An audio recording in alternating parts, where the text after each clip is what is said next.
This regular meeting of the Carrollton-Farmers Branch ISD Board of Trustees is called to order at 6:09 p.m. on June the 4th, 2015. Correction, 7:09 p.m. We started an hour earlier. I apologize for that.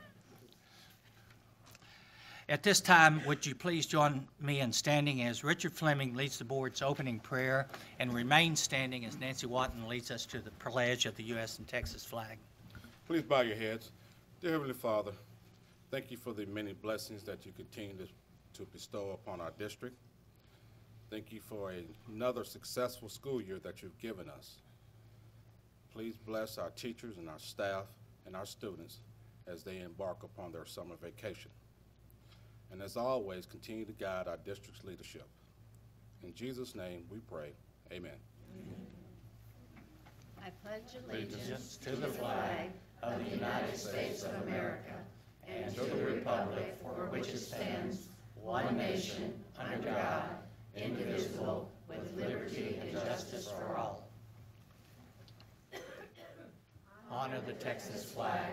I pledge allegiance to thee, Texas, one state, under God, one and indivisible. Please be seated.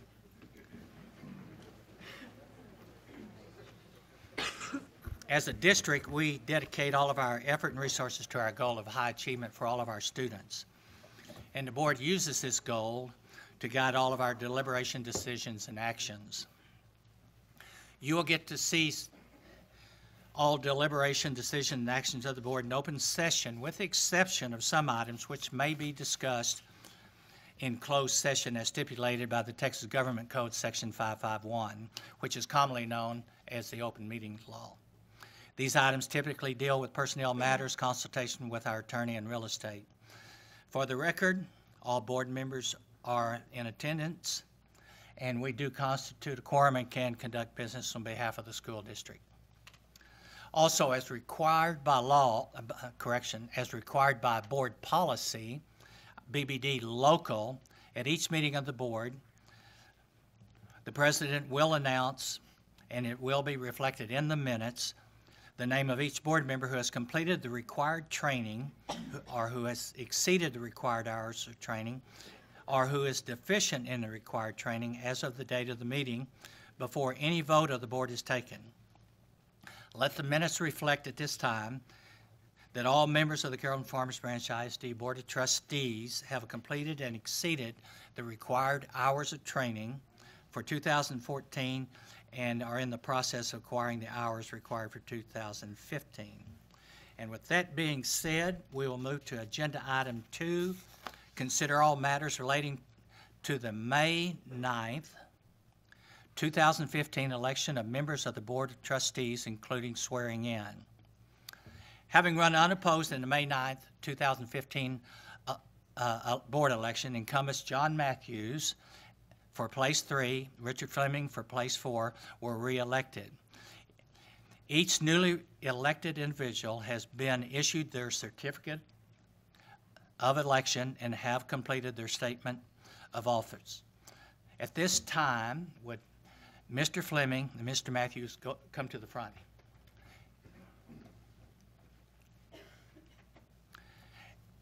And the Notary Public, Ms. Sharon Scrivener, will administer the oath of office to Mr. Fleming and Mr. Matthews at this time.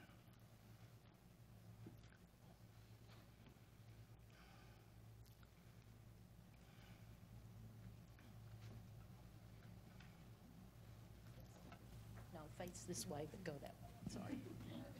Take one, please. Oh. Because they need to hear you, not me. Okay. You'll repeat after me and insert your name where appropriate. I state your name. I, John Matthews, Do solemnly swear or affirm do solemnly swear or affirm that I will faithfully execute the duties that I will faithfully execute the duties of the office of School Board of Trustees Of the Office of School Board of Trustees for the Carrollton-Farmers Branch Independent School District for the Carrollton-Farmers Branch Independent School District of the state of Texas and will, to the best of my ability, preserve, protect, and defend the Constitution and laws of the United States and of this state. So help me God. Thank you. Thank you. Very good.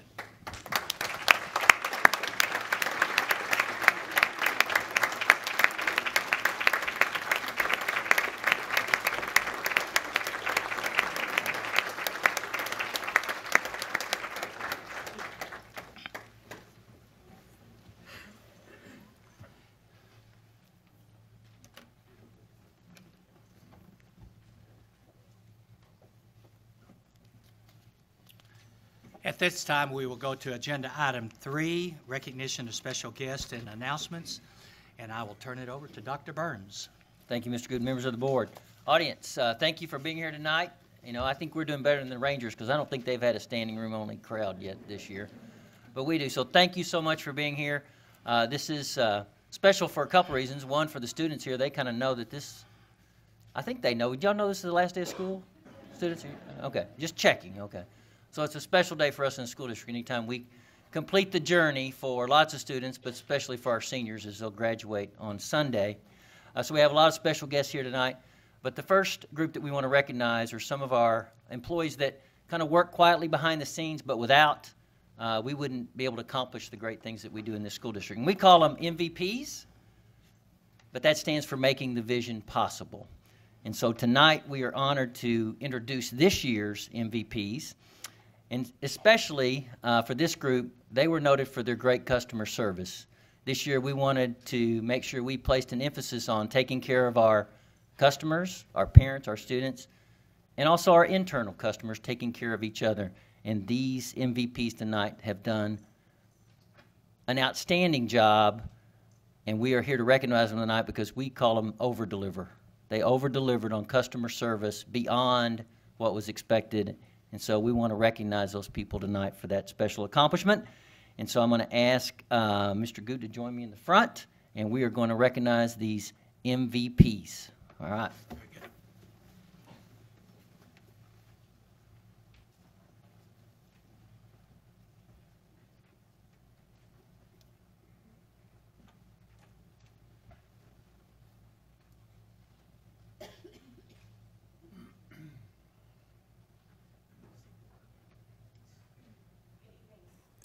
Thank you for calling the Carrollton-Farmers Branch Independent School District. This is Gail. How may I help you? If you've ever called this administration building, that's the greeting that you will receive. And tonight, please join me in honoring that voice, Gail Corson, as our newest MVP.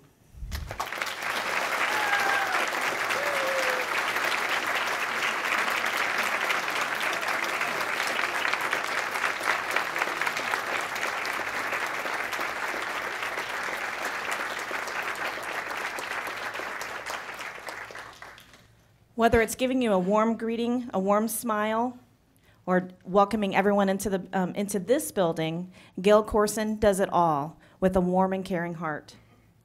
Sometimes it might be a brand new teacher who's coming in anxiously to sign her very first contract.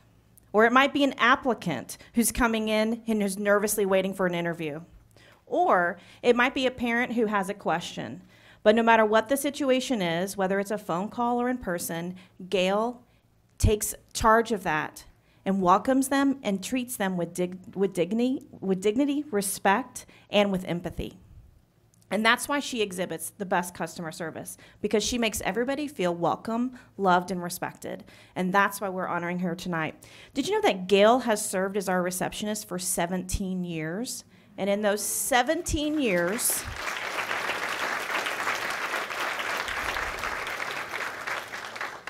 she has answered 2 million phone calls. I don't know about you, but that's amazing. And she has answered every one of them with a smile, I promise you. Because every day, no matter what's going on, she cares deeply about every person who's calling, and she wants to make sure that she meets their needs, their specific needs, to the best of her ability. And so she greets them with a smile in person or on the phone, and she takes care of them to the highest degree possible that she can. And that's why we're recognizing her for her exceptional customer service. But Gail doesn't just stop there. It's not just about answering the phone or greeting people that come in. She takes care of our delivery men. The UPS and FedEx men love her because she takes care of them too. She, anytime any departments have a project, she's more than willing to take on that project and to do it. And she keeps our communications department in line. But more than that, she is always looking for ways to make customer service better. You might have noticed we have some changes in the front of the administration building. And some of those changes, the decor, the way we greet people, is all because of Gail's innovative ideas. She brings forth ideas, and then we bring them to fruition so that we can welcome our internal and our external customers in a wonderful way. And that's because Gail cares deeply. So Gail, we say thank you. Thank you for your warm, sweet smile. Thank you for your loyalty to this school district. Thank you for caring about every customer who calls or who walks in the door. Thank you for giving your heart and your soul and your mind to this school district. You are an MVP.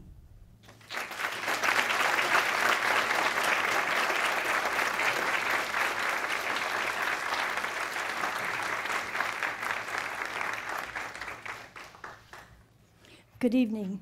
It's my pleasure to present Cheryl Fosha.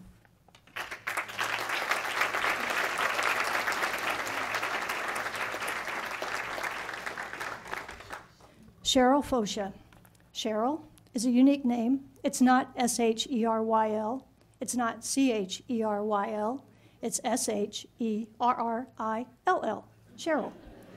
She's named after her dad. He has the same name, but he changed his to Jerry because he didn't think Cheryl was very much of a manly man's name. So, smart, helpful, encouraging, reliable, responsible, innovative, loyal, and a listener. These are the qualities her colleagues use to describe her, qualities that have served her very well in the roles that she has held in CFB. Cheryl joined the CFB family 21 years ago as a campus clerk, I believe, at Rosemead Elementary School. She moved to the district office where I finally met her as a PEAM specialist in student services and transitioned to the service desk, some of you call it the help desk, when the district took over the management of its own student information system. Cheryl is service-oriented and has a servant heart, which is clearly evident in the manner which she provides help to parents, teachers, students, and staff. Her attention to detail, knowledge, and expertise set her apart. Additionally, her calm, reassuring manner puts callers at ease as she skillfully guides them through the process of problem resolution. Although in her present position, most of her interactions are via the telephone, Cheryl's had the opportunity to go to campuses lately to work with parents to access and navigate the district's new online student enrollment application. I think she kind of likes getting back out there on the campus. Creativity is another of Cheryl's amazing qualities. She's gifted in and has a passion for arts and crafts. Many invitations have been created from artwork by Cheryl. She paints, she knits, she does everything. I think she's a potter too, I don't know. Before coming to CFB, Cheryl was a co-owner of a flower shop. Give Cheryl a handful of flowers, and in a matter of minutes, she can create a beautiful arrangement, or perhaps a corsage. Cheryl's also creative in the area of culinary arts. She makes scrumptious and beautifully decorated baked goods. She often brings those goodies to share with the TLC staff. Come and visit sometime. But Cheryl's strongest passion is her family. Cheryl's husband, Alan, is here with her tonight. Her son, Alan, and her daughter, Katie. Did Tom ever make it, the son-in-law? Oh, there he is in the back. And Katie is a Creekview graduate. Andrew started at Creekview, but then the family moved to Frisco, so he finished up his career at Frisco High School. But the pride and joy is little grandson Liam, and he's back there in the back. Say hi to Grandma. So Cheryl, the things I've said about you are dear to my heart. I've known you for almost the 21 years that you've been here. So thank you for making the vision possible through your devotion and your service to our CFB family.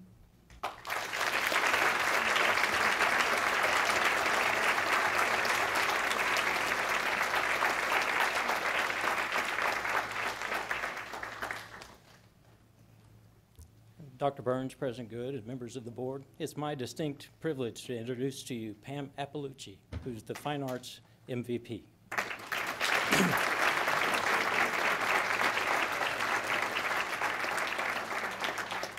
When I first arrived at the Fine Arts office in the summer of 2012, the first person that greeted me when I walked through the front door was Pam. Her bright face and encouraging smile was all it took to make me feel at home. From that first day to this very evening, Pam's sole focus is to make the business of the Fine Arts Office both efficient and service-oriented. Pam's trademark greeting on the phone to all who call our office is always uplifting and welcoming. She could teach a course on how to meet and greet, and I might add, talk. Pam has been in the district serving in various roles for 12 years. She joined the Fine Arts Office in 2008, serving as the Fine Arts Clerk, and this past year, when my former secretary, Jeannie Hayden, retired, Pam was perfectly prepared for the job, and this has proven to be true over and over. Pam is a hard worker and likes the challenge of figuring things out. She is relentless in her drive to serve and fulfills her roles and responsibilities to the highest degree, and she does an exceptional job of keeping me in line. In fact, as one act of obedience, I'm going to do as Pam instructed and keep this short. I asked several of our teachers to comment on their interactions with Pam, and before I knew it, I had more than I could include here, but I'd like to share two. One teacher says, Pam is always a ray of sunshine, whether it is over the phone or in person. I've never seen or heard her have a bad day. She delivers the news and gathers information with the same level of joy and happiness, regardless of the content being delivered or gathered. No matter how my day is going, it's always a better day after I speak to Pam. And another teacher said, Pam Appalucci is an incredibly positive and hardworking contributor to the CFB Fine Arts team. She is always happy to help in any way that she can, and she does so with a smile every time. She is approachable in a way that allows everyone to feel comfortable in asking for help, and she always seems to know the answer. For my part, I feel privileged to have Pam as a team member. I would not only use words like dedicated, hardworking, and loyal to describe Pam. I would also use words that are more likely to describe the Pam we know and love. Words like charisma, moxie, spunk, and pizzazz. These are not exclusively fine arts terms, but they are accurate descriptors of this unique and wonderful person. Pam, on behalf of myself, our office staff, and 155 grateful teachers, thank you for making the vision possible.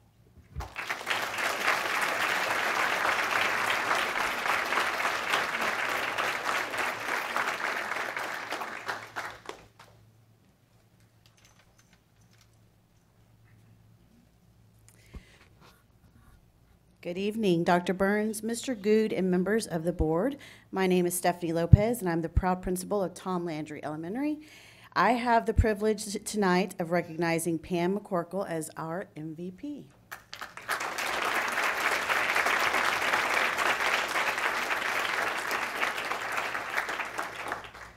Upon entering the doors of Tom Landry, it is quite apparent that Pam McCorkle takes her job very seriously. Do not expect to enter our halls if you have not shown your proper ID, signed in or out, or given a reason for your absence or tardiness. All prefaced, of course, by a bright smile and a hearty, good morning, how can I help you?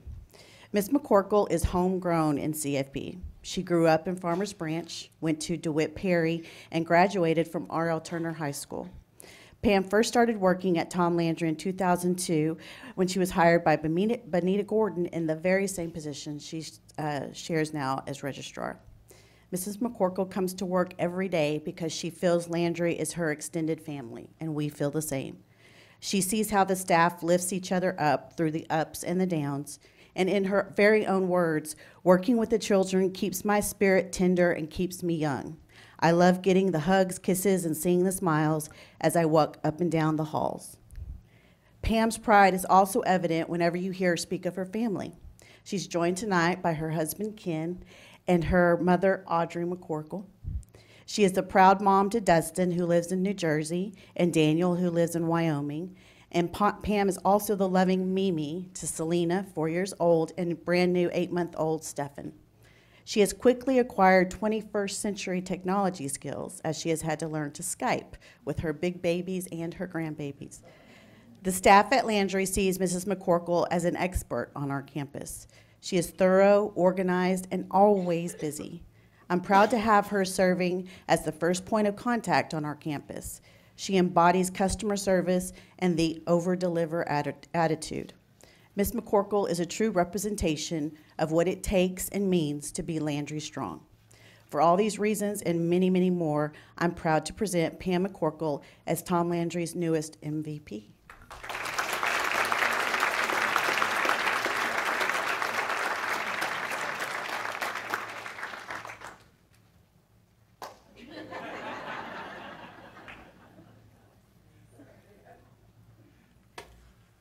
Dr. Burns, Mr. Good, we're going to do something a little different tonight. Of course, you always kind of expect that from my division, but tonight we're going to recognize our rover team as an MVP. Ronald Reagan once said that there's no limit to the amount of good one can do if they don't care who gets the credit. And because of this, we're going to recognize our rover team in concert for the great work that they do. You guys step up.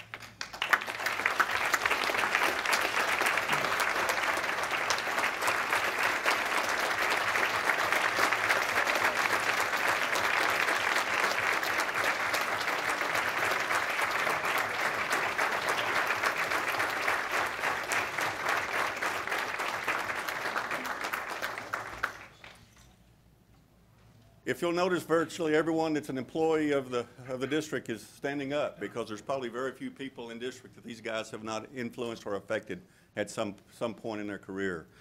If you ever wonder how everything gets put back together after a water event or a roof leak or a fire flood from fire protection or some sort of water event, perhaps furniture needs to be replaced or set up for an event, or perhaps an event like the event.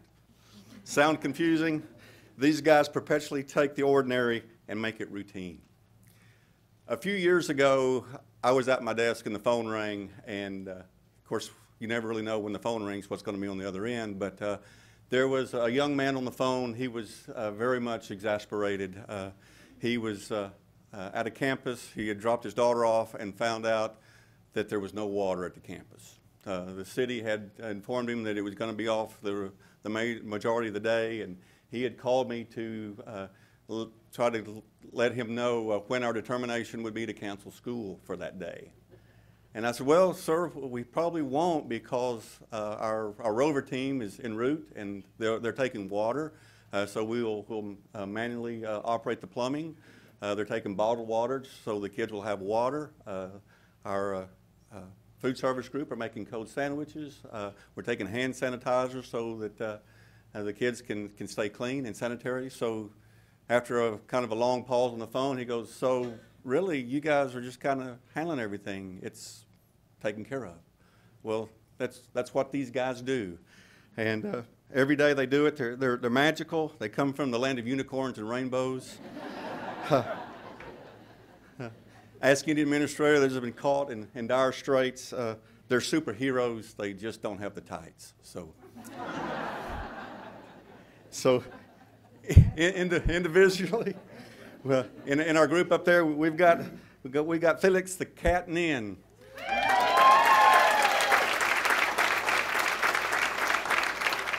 7 years with the district. We've got Stanley the River Hudson, 17 years. We've got Bay Breath Ton, 28 years. We got Bradlito White, 15 years. Last but not least, we've got Don the Dom Pawpaw Psalm.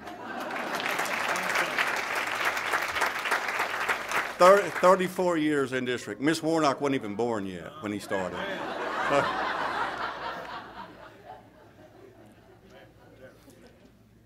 If there's ever a time that we feel like we're important in what we do, just go a week or two without these guys, and we will quickly find out that they are the rails that grease the district. We are very, very fortunate to have them, and guys, I want you to promise me that you'll always use your superpowers for good. Ladies and gentlemen, the Justice League of MVPs, our rover team.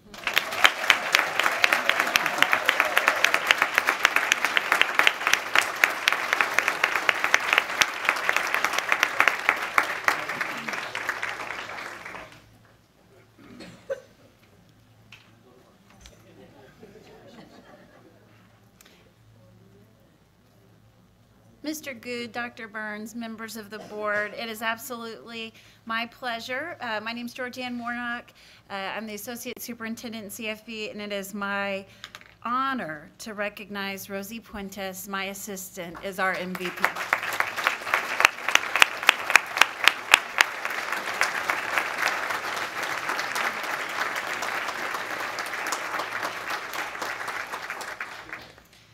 2 years ago, when I came into this role, I made one wise decision, and that was to steal Rosie from Human Resources to come and sit by my side. Words to describe Rosie Puentes: intelligent, kind, caring, efficient, effective, diligent, hard worker, problem solver, thoughtful. Rosie is incredibly conscientious and attentive to detail. She manages many complex tasks and does so with a smile on her face. Every visitor who comes to my office stops in with Rosie, and without fail, every visitor who leaves my office comments on how warmly welcomed they were and how Rosie made them feel. Rosie's been employed with CFB for 10 years. She is a lifelong learner. When her son, who's here with her this evening, started college 2 years ago, Rosie decided that she would be a role model to him and attend college with him side by side. Working full-time, she graduated with her associate's degree this spring, done in 2 years, and she just found out this week that she was accepted into UT Dallas, and she'll begin classes this fall.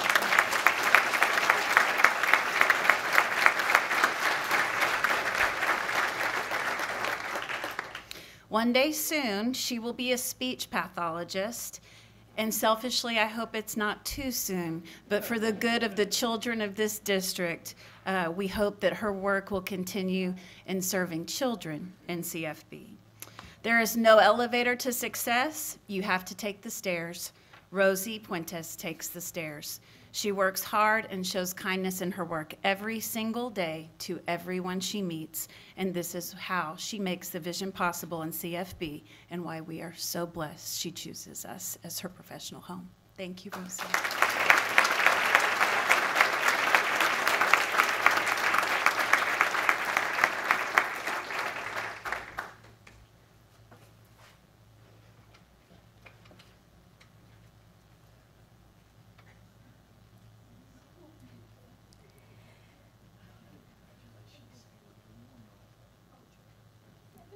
Good evening, members of the ward and Dr. Burns. I'm Lisa Williams, principal at Davis Elementary. And tonight I'm honored to introduce you to Donna Rose. She joined our office staff just in January, but she's been a member of our Davis professional family for as long as I can remember, actually. And I've been there 15 years. She has subbed in our building many long-term positions. She even subbed this year as in a long-term position, and is quite responsible for the good scores of the 5th graders. Thank you, Donna, for that as well. And now, as Davis's clerk, Donna's expertise with customer service stands above and beyond expectations. She understands what system thinking is about, and she operates every day in a continuous improvement mindset, and that is huge. She is a reflective thinker, and I know this because I listen to her. Her attention to detail is keen and sharp. One of the things that really stands out so positively is Donna's attitude every single day. And most days, Donna's the first person that I see in the building when I walk in early in the morning, and she's always smiling. She always has a lilt in her step, and she walks with energy and purpose. Her smile is so evident in her voice, and sometimes I just call her because I like to hear her. Lifts my day. So it's no wonder that the mystery caller nominated Donna because of her excellent customer service. The I Care logo fits Donna totally. And y'all, she never has had the opportunity yet to go to the training. And here she is getting the award. She does care, And it shows with every single person she encounters, every child who comes into the office, every external and internal customer with whom she works. We can learn and we can have a growth mindset, but when someone innately connects with people and that communicates the idea that that person, that customer is important, a positive impression is formed and it remains. And so the reputation of our school and the conception of what Davis is about comes forth in you on a daily basis. And I thank you for making the vision possible in CFB.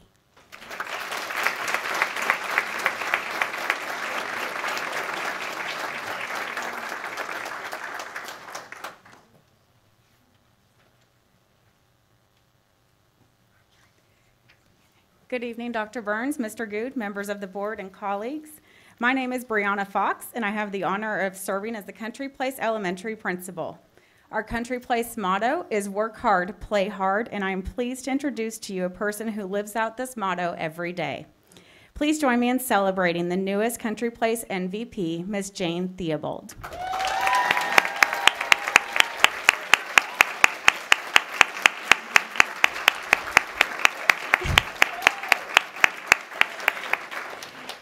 Jane is the mother of 3 grown-up children, Mary, Michelle, and Michael, and here today to support her is her husband, Doug Theobald.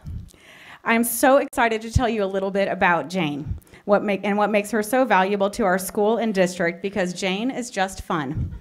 Miss Jane is the first face you will see when entering our campus. She is always smiling, friendly, and she knows just about every single person by name. You can never tell what she will say, but you can count on it being funny and personalized.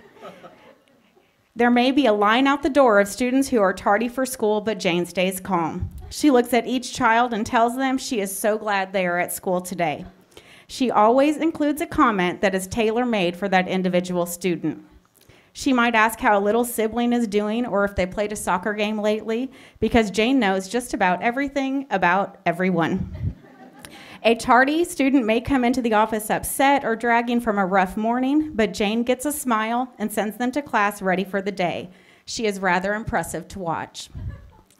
We all know if you want to know the truth about someone, all you have to do is ask a kid. Well, we did, and they nailed it on the head. Our 5th graders who know Jane best had some nice things to say. I like everything about Miss Jane. I mean, what can I say? She's just awesome. She always has your back. Miss Jane is very funny. She warmly greets people as they walk in, even if they are late. That's what I'm really going to miss about her next year. She is very funny and she knows how to make you happy even when your day has a rough start. I love her music and noisemakers. She has a magic talking pen and you can ask her pen a question and get a funny answer. She makes me laugh. She helps everyone and is always nice to whoever walks in the door, even if they don't go to our school. She is always nice to me when I come to the office to call my home, which is a lot. It is not just the big kids who love Jane. Sanaya in 1st grade shared, Miss Jane always be smiling and telling me hi when I walk in the office. Another 1st grader, Fong, noted, Miss Jane helps us at lunch. She cleans our table when we are running late. You see, even the kids notice that Jane is forgiving if you are late. She steps up to help when you need a hand. She has great taste in music, makes school fun, and is kind to everyone. Some people are great with children, and some are great with adults. A select few are just good with people. Jane is in that select group. Her colleagues love her. Mrs. Diaz from 2nd grade shared, Jane always has a smile on her face, and she is so willing to help out with everything. I love that she is the first person you meet when you walk into Country Place because she perfectly represents the atmosphere of our school. Kind, friendly, understanding, willing to help, and she has a great sense of humor. Also, she is patient with me if I forget to put in my attendance. Lynn West from Support Center said, Jane is a shining light that welcomes everyone to our school. She has an amazing ability to remember everyone's name. Students and parents always feel welcome at Country Place because of her cheery smile. Jane never has a bad day. She makes coming to school a pleasure. Our school shines, and Jane is one of the stars that facilitates brightness all over the building. We are lucky to have her, and Lynn is right. Jane is the type of person who knows if a teacher has met someone new. She will know what that person does for work, how they met, and what made them special. She will know who got new shutters, who rescued a puppy, and who has a parent in the hospital and may need an extra hug. Perhaps Megan Forbes said it best. Jane is a rock star. Not only is she the most positive person on campus, but she knows how to connect with people. She always remembers what is happening in everyone's personal lives and makes a point to support, encourage, and celebrate with them. Jane is a true rock star. This year, she trained both a new secretary and a new principal at the same time, and boy, did we need some training. Jane showed us what made Country Place special, who to go to for what, and where we could find everything from staples to chocolate in the office. Jane certainly provided much-needed comic relief, laughter, and support to the brand-new office staff. Sarah Tejada, our new secretary, says, Jane made my first year at CP so fun. She welcomed me like I'd been here all along and has made this the most fun job I've ever had. She rocks. Jane finishes tasks before we even ask for help. She knows what is coming up next and prepares for it. She knows exactly who to call in the district if we get stuck, and just makes you feel like everything is going to be okay when the road is rocky. Jane understands that life is short and fun is mandatory. She is a real rock and roll fan, and at times we might even be known to call her Jane Jagger of the Rolling Stones. Jane is so cool that she has tickets for the upcoming Stones concert. She always finds a way to balance the hard work she does with a little fun. Over the last 7 years at Country Place, Jane has earned the title, the Queen of Country Place, a title that I hope she keeps for many more years. Please join me in congratulating a most deserving team member with the honor of the Country Place MVP, the one and only Mrs. Jane Theobald.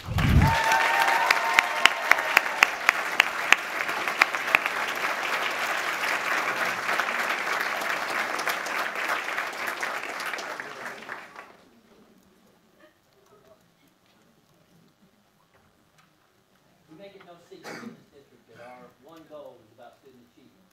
Everybody's purpose is for that. We're going to celebrate a lot of student achievement on Sunday for graduation. So we're going to celebrate all our seniors. But we have a special recognition tonight because we have a senior from ECHS who has made a significant achievement accomplishment. And Michael Ariola is here to introduce him.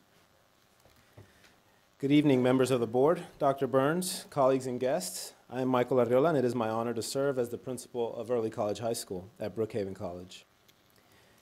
Every October, students all over the nation take the PSAT in the 11th grade, a standard of academic excellence recognized by colleges and universities across the United States. Any student taking this exam is eligible to participate in the National Merit Scholarship Program. Of the nearly 1.5 million students who participated in the program, 50,000, or the top 5%, were recognized for exceptional academic promise.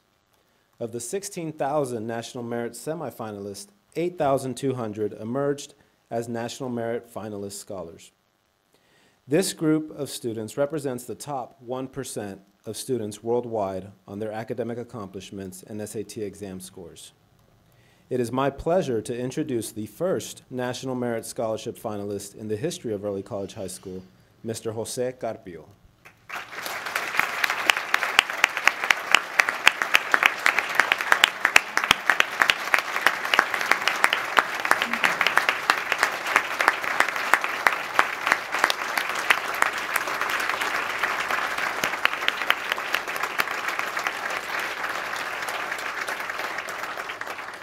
Jose is the son of Israel Gonzalez and Luz Mena.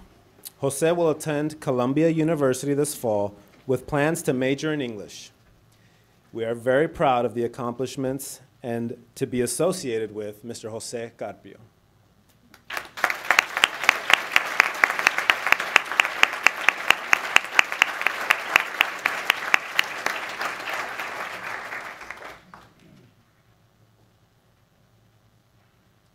Besides great staff, great students, we know that we need great community support. So we can't do it alone, and so anytime we get the opportunity to thank our community for the things that they do, we want to take that. And tonight, we have some special recognition those that help feed us in the press boxes. That is correct, Dr. Burns. Thank you. Good evening. My name is Renee Putter, and I'm honored to be the Director of Athletics for the school district. And tonight, we are here to recognize our community partnership with our Standard Stadium food sponsors. We have 8 partnerships, and we could not have done this at Standridge without them. We are known throughout the Metroplex as the best press box for customer service and food among VIPs, sports writers, coaches, and any general public that wants to come up and partake in some of the delicious food that we have. So we couldn't do it without them, and we really appreciate it. Tonight, some of them could not be here, but I'm going to call off their names anyway. And that is from Chick-fil-A, and that is Christopher Wright, who could not attend.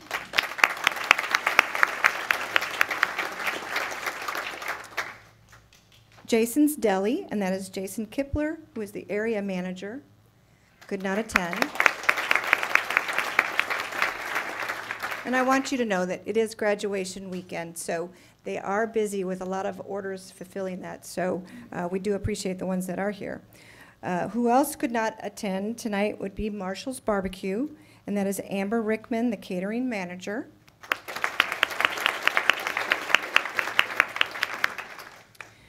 Fratelli's, Jeremy Jessup, who is the manager, could not be with us tonight.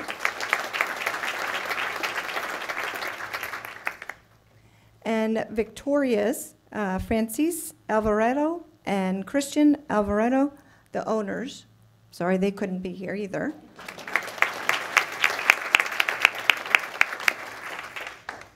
But Dr. Burns and Mr. Good, we do have 3 that are here tonight.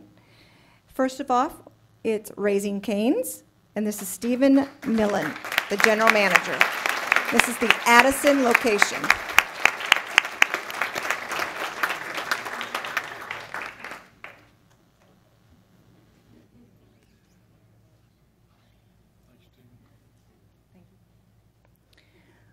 From Los Jalapenos is Esteban Barbosa, the owner.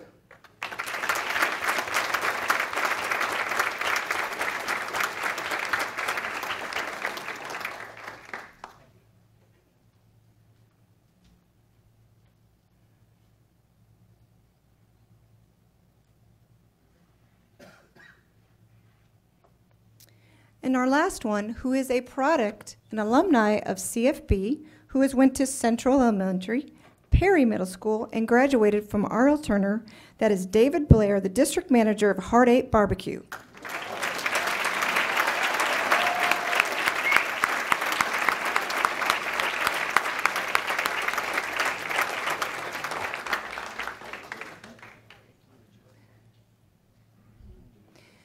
These food sponsors have donated to our press box, not just for football season, but throughout the entire year for our soccer tournaments that we put on for UIL, as well as several track meets.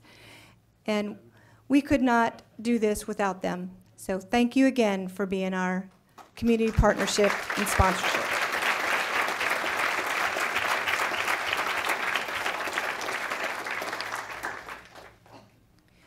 We have a special presentation tonight. In 1975, a young spunky coach took over the reins of the microphone at Standridge Stadium. And his unforgettable voice has been heard by over 1 million fans. You may have heard him during our football games, soccer tournaments, track meets, give you the play-by-play. A story from long ago, usually about himself. Talks about our game and food sponsors, helps in getting the game and food sponsors. And you may have been asked sometime long ago, folks, when was the last time that you've had a hot steaming bowl of Wolf Brand chili? Between him and I, it's been a debate all year long of when 40 years had started for him. He says last fall, I say this fall, so we decided to compromise and present to Mr. John Matthews a plaque for 40 years for the voice of Standard Stadium.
Sponsorship for us and what they do for us, and so we'd like the city group people present to come on up so we can recognize you and tell a little bit about your contribution, Roger.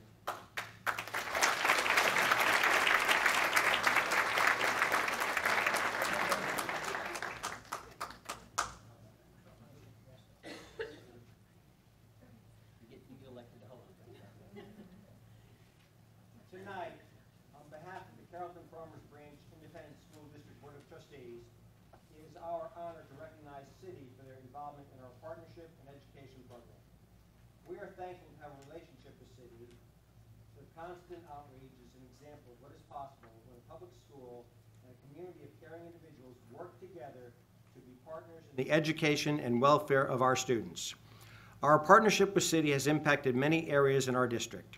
Barbara Bush Middle School is so grateful for their support and continuing relationship that started in the 2013-2014 school year.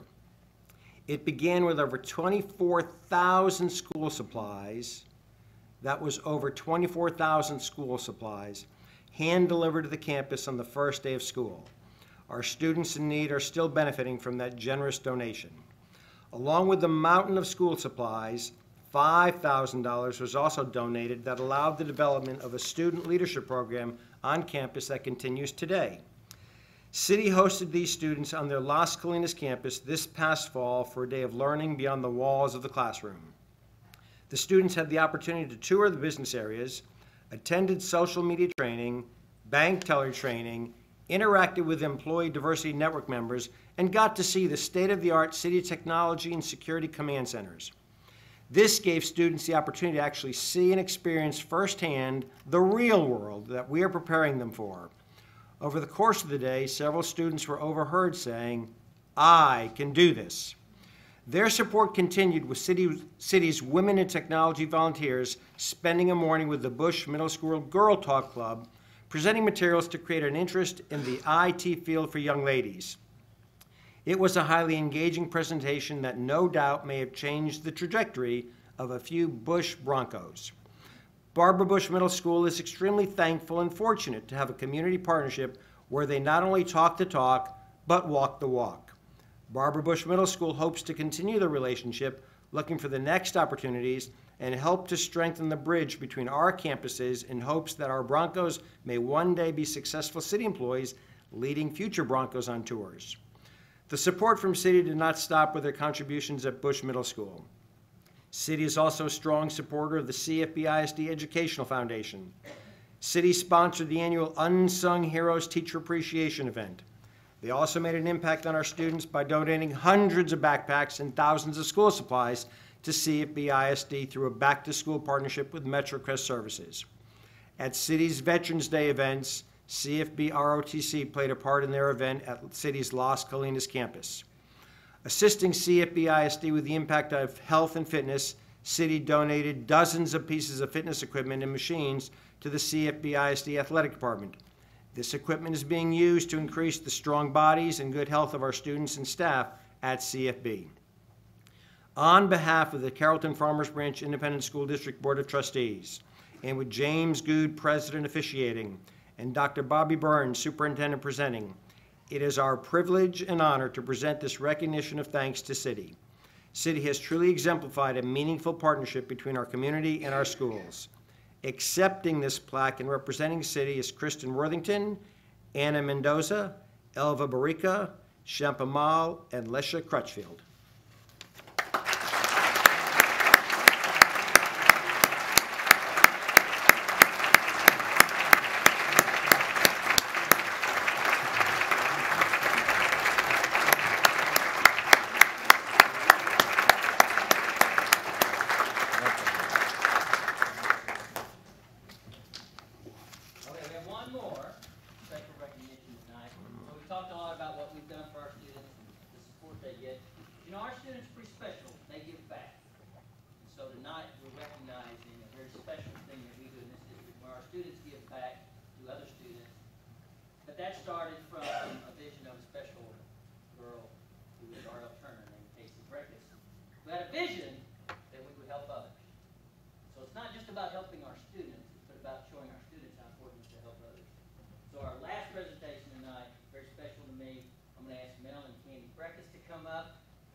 Mr. Burns, Mr. Good, and members of the school board. My name is Rachel Graham, and I am a graduating senior at Newman Smith High School. I would like to invite Candy and Mel Breckus, the student coordinators, campus liaisons, and CFB All-Stars to the front of the room to join me in this presentation. Tonight, we have the great honor of sharing with you the triumph of Casey's Run 2015. Casey's Run is a charitable 5K and 1 mile family fun run held every spring in Carrollton-Farmers Branch ISD. Our mission is to create an opportunity for the CFB ISD community, its students and staff, to experience our CFB ISD All-Stars Special Olympics athletes through their involvement as volunteers, sponsors, and participants. Our event promotes acceptance, encouragement, and empowerment through service to others. We honor the legacy of service of Casey Breckus. An epic evolution of service to others, Casey's Run tells a story of a student who was empowered to lead, whose tragic death inspired others to give of themselves, and a legacy which continues today. A wise person once said that you are never too young to change a life. This year, the story of Casey's Run is about how people, young and the young at heart, are committed to changing the lives of our CFB All-Stars simply by daring to run. First, the young. The students of our district who recognize the call to service and know the good that comes from giving to others. The students from across our district, Casey's kids, from elementary, middle, and high schools who did their part, giving change to the coin drive, selling baked goods, and getting up to run on race day. The student coordinators from each of the 5 high schools who gave their time every Thursday night in preparation for the event. From painting banners to training volunteers, we took part in a series of unique service learning experiences which called on our strengths as leaders and awarded us the opportunity to grow as compassionate human beings. One of the most significant shared experiences came as volunteers at the CFB ISD Special Olympics Invitational Track and Field Meet held just days before Casey's Run. On this special day, we were able to give time to shine to our All-Stars who are often underestimated for their abilities. We watched as each athlete stepped up to the starting line or picked up a softball and gave their very best as their greatness outshined their weaknesses. Then, as they lifted their arms in triumph, we saw the beauty in their courage. On this special day in our district, we saw firsthand where a portion of the funds raised by Casey's Run goes, and were humbled by our part in raising those funds this year. Next, the young at heart, who despite their own obstacles dug deep within themselves to change a life. Like the Lael Neal, who after being the overall winner of Casey's Run 2014, was diagnosed with cancer, fought it, beat it, and then came back to place only 3rd overall on race day this year. And members of our own school board, who have fought their own battles and continue to run each year as supreme examples of giving of yourself to others. Also, the teachers, principals, secretaries, nutritionists, and technologists who did their part by raising funds as every campus, center, and facility contributed something to our run. Our campus liaisons who stand before you rallied their troops, enthusiastic in their pursuit of growing awareness of Casey's Run in all corners of our district. And finally, the people of our community, the body of people whose compassion grows each year as Casey's Run continues to make manifest the good that is within all of us. If you were present on race day, you felt it, standing in the sun among friends and family, each with one goal in mind, to cross the finish line and know that the effort would help the life of another. We all stood under the banner of daring to run because in truth, Casey's Run indeed changes lives. Tonight, on behalf of Casey's Run and the entire Carrollton-Farmers branch community, we proudly present a check in the amount of $32,500 to our CFBISD All-Stars Special Olympics team.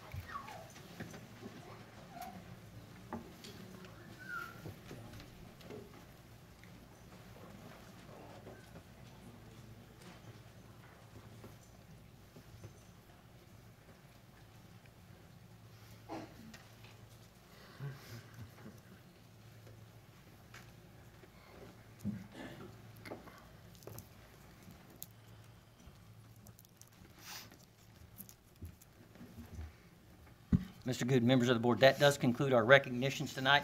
And I have to say, what a way to close the year. Thank you to all of you.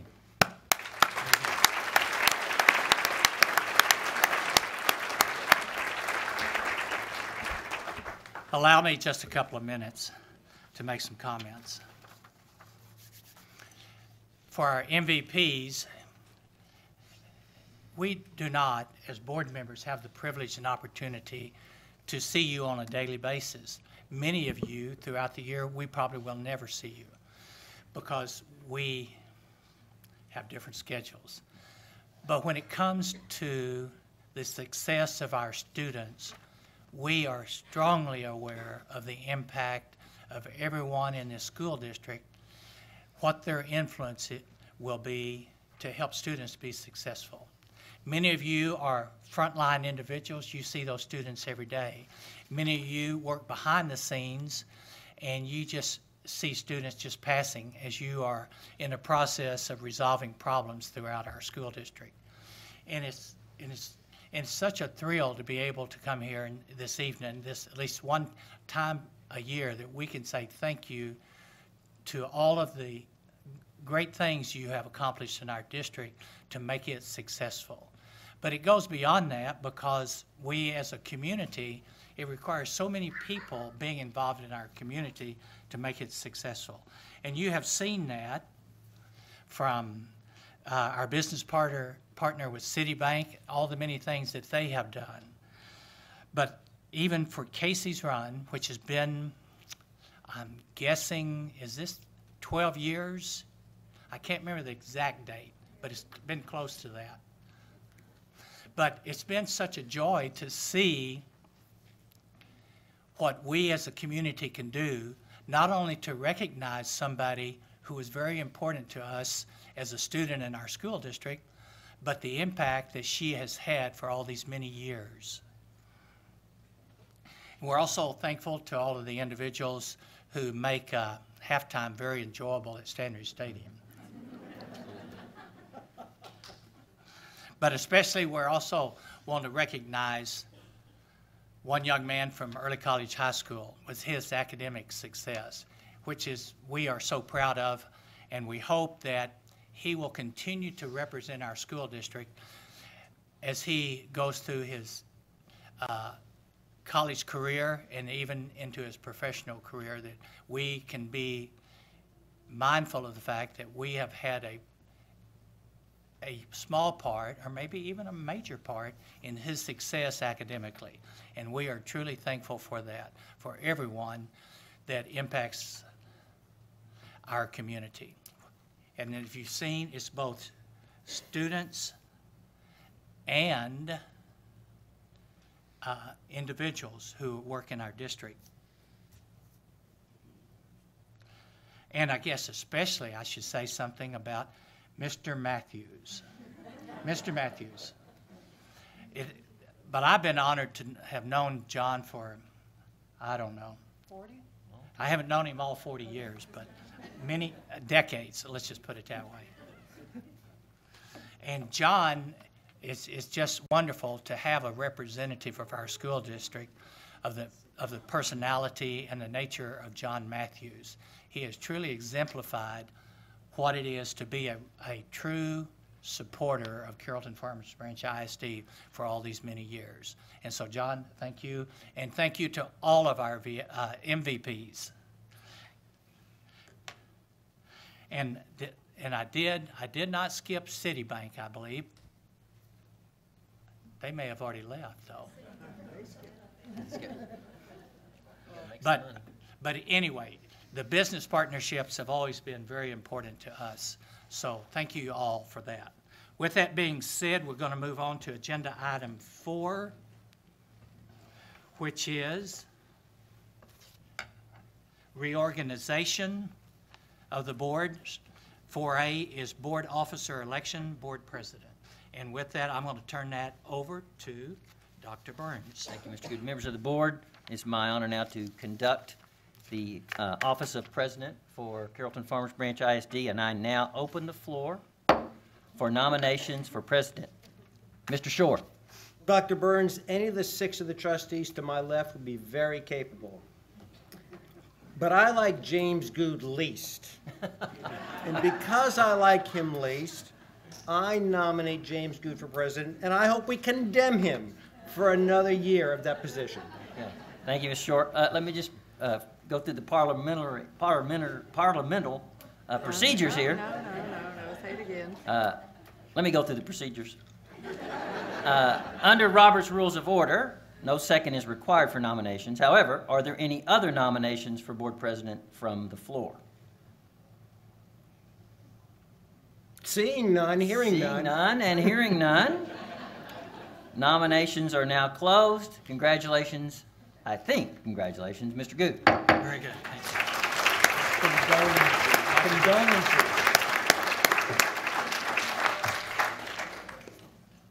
With that, we'll move on to election of board vice president.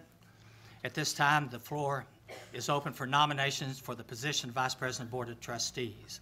Once again, I'll repeat what Dr. Burns said, so we'll make sure. Under Robert's Rules of Order, a second is not required. Therefore, are there any nominations for board vice president? Ms. Klein. Well, I would like to nominate Mr. Shore, and I won't use any of the negative terms that he used earlier. Very good. They're appropriate. Are there other nominations? Hearing none, seeing none, nominations are closed. All those in favor of Mr. Shore as the board vice president signify by raising your hand. That is unanimous. Thank you very much. We'll move on to board secretary. At this time, the floor is open for nominations to the position of board secretary. Are there? Yes. My hand was up first. He's right. Okay. Are there any nominations for board secretary from the floor? Mr. Fleming. Mr. Randy Shackman. I have a nomination from the board of Randy Shackman. Are there any other nominations? Hearing none, seeing none, nominations are closed. All those in favor of Randy Shackman for board secretary signify by raising your hand. That is unanimous. Thank you very much. My hand's up first for the next one. Okay. Finally, election of board assistant secretary. The floor is now open for nominations for the position of assistant secretary. Are there any nominations from the floor? Mr. Short. I nominate the voice, John Matthews. Very good. Are there other nominations? I prefer Blake Shelton. Hearing none, seeing none. Nominations are closed. All those in favor of Mr. John Matthews as assistant Board Secretary, please signify by raising your hand. That is unanimous. Thank you very much. With that being said, we'll move on to agenda item 5.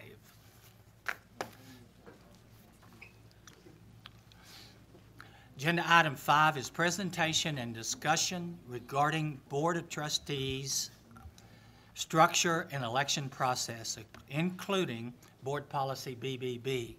And I believe, Dr. Burns, I'll turn it over to you at this time. Yes, thank you, Mr. Good. Members of the board, as you're aware, we wanted to present tonight to the public that's here our current election process in this school district. It is included in our Board Policy BBB. So at this time, we're going to have Ms. Georgina Tezer translate that for us, and then we'll have a short presentation regarding that process.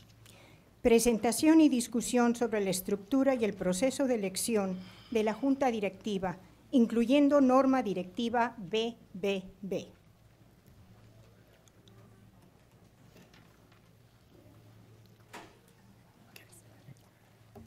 And now Ms. Meredith Walker will walk us through the current process for electing Board of Trustees to the Carrollton-Farmers Branch School District. Ms. Walker. Good evening, board members, Dr. Burns, guests. My name is Meredith Walker. I'm an attorney with a law firm called Walsh Gallegos, and I'm here today to talk to you about board structure and the elections process. What are the general rules regarding school board member structure? Board members in the state of Texas for school boards must serve either 3 or 4-year terms. That's set out in the Texas Education Code.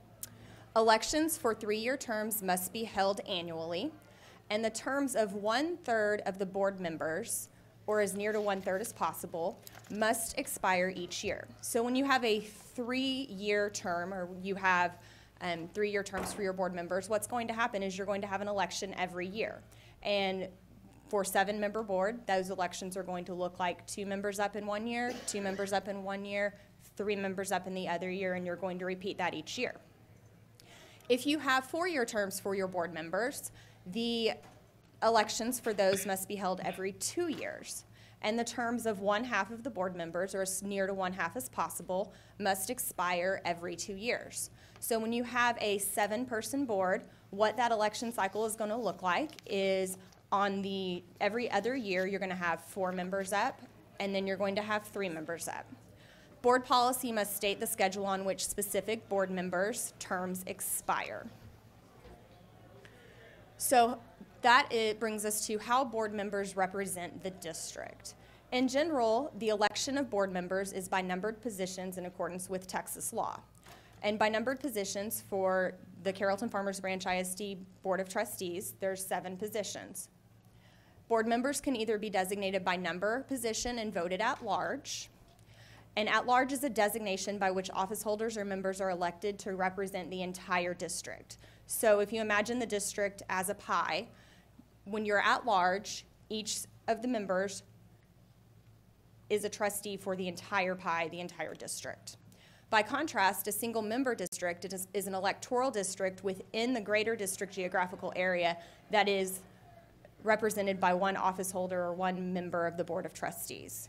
So if you're going to look at it as a pie, right now, the way the Carrollton-Farmers Branch Board of Trustees operates are there are 7 members, and they represent the district as a whole. All members of the board take part as the entire district. When you have single-member districts, you can see that the pie is split up into 7 different portions, and each trustee is assigned a position, and the trustee would be elected from that position, from that geographical area. So how do you go about electing board members in Texas? Where board members are elected in numbered positions or single-member districts, so regardless of which system you have, the candidate receiving the highest number of votes for each respective position wins. That's known as plurality voting. So if you have 3 individuals running for a position, the person that garnered the most votes would win that under plurality voting. In a district where board members are elected in number positions or in single-member districts, the law also permits majority voting, where a school district adopts by resolution that a candidate must receive a majority of the votes cast for a position or single-member district, as applicable, to be elected into the office. So if you have 3 individuals running for 1 seat, and each individual garners approximately 33.33% of the vote, then what you're going to have is you're going to have a runoff. So when you have a majority system, that's where runoffs come into play. Because it's not plurality, you have to have a majority, so you have to have a runoff, so somebody will garner 50% of the vote. State law also provides for something called cumulative voting. And in a district which elects their board members at large, the law permits a school board to order trustees' elections by cumulative voting. The way that works is all positions that are filled shall be voted on as one race by all voters in the district. Each voter is entitled to cast a number of votes equal to the number of positions to be filled in the election. So the way cumulative voting works is if there are 4 seats up for election, for instance, then there are 6 individuals running. Every voting member of the public would get 4 votes because there are 4 seats up. And they can cast those 4 votes however they see fit. They can put all 4 votes behind one candidate. They can give 4 votes to 4 different candidates. They can split those votes up. 2 candidates each get 2 votes. And then it goes back to plurality voting. You're not looking for a majority. You're just looking for the top 4 candidates out of 6. And the top 4 candidates out of the 6 would be the ones who would be elected to the board. With respect to single-member districts, a school district can have single-member districts, and you can have a single-member district for each district in the each section of the district. So in a single-member district like that, you would have 7 districts, and there would be a trustee for each district. It also provides, state law provides for a hybrid, which is you would have single-member districts and you would have at-large districts. When you go to a hybrid system like that, state law says that not fewer than 70% of the members of the board have to be elected from single-member districts, with the remaining trustees to be elected at large. When you have a 7-member board, what that looks like is 5 single-member districts with 2 at-large positions. So instead of the pie being split into 7 pieces like you saw earlier, the pie would be split into 5 pieces, and the other 2 trustees would represent the district as a whole. In general, single-member districts must be compact and contiguous and must be as near as possible to equal population. So in other words, what you have to look at is if you're splitting the district into 5 pieces of the pie, or if you're splitting the district into 7 pieces of the pie, those pieces have to be equal in population. A trustee elected for a single-member district must be a resident of the single-member district, as opposed to when you have at-large districts, the trustee can live anywhere in the district, and they can be elected to an at-large position. If you're being elected to a single-member district, then you must live within your piece of the pie. So the current board structure for Carrollton-Farmers Branch ISD is board members are elected at large and are numbered 1 through 7. Trustee elections are held annually because they have 3-year terms and set cycles, and that's outlined in policy BBB local. Elections are held on the May uniform election date, so when you go to vote for your May elections, that's when you vote for your members of the Board of Trustees. And board members are elected using majority voting. So what you're looking at there is somebody has to garner 50% of the vote. So if you've got 3 individuals running for 1 seat, it's possible that you might have a runoff. And under the current system, the schedule of elections, we just had elections for positions 3 and 4. So up next year is 5, 6, and 7, which will be 2016. Positions 1 and 2 will be in 2017, and positions 3 and 4, which is what the public just voted on, will come back up in 2018. This system that I just described to you has been challenged legally. On April 24th, a federal lawsuit was filed in the Northern District of Texas challenging the current at-large system for electing board members in your district. The allegations in the lawsuit are that the current election system denies membership and representation by Latinos or Hispanics living within the district with respect to representation on the Board of Trustees. The lawsuit seeks a court order directing the district to devise a new election plan that remedies the allegations of dilution of minority voting rights. And given these circumstances, the Board of Trustees is seeking input from the community regarding the current board structure and election process. And with that, I will turn it back over to Mr. Good.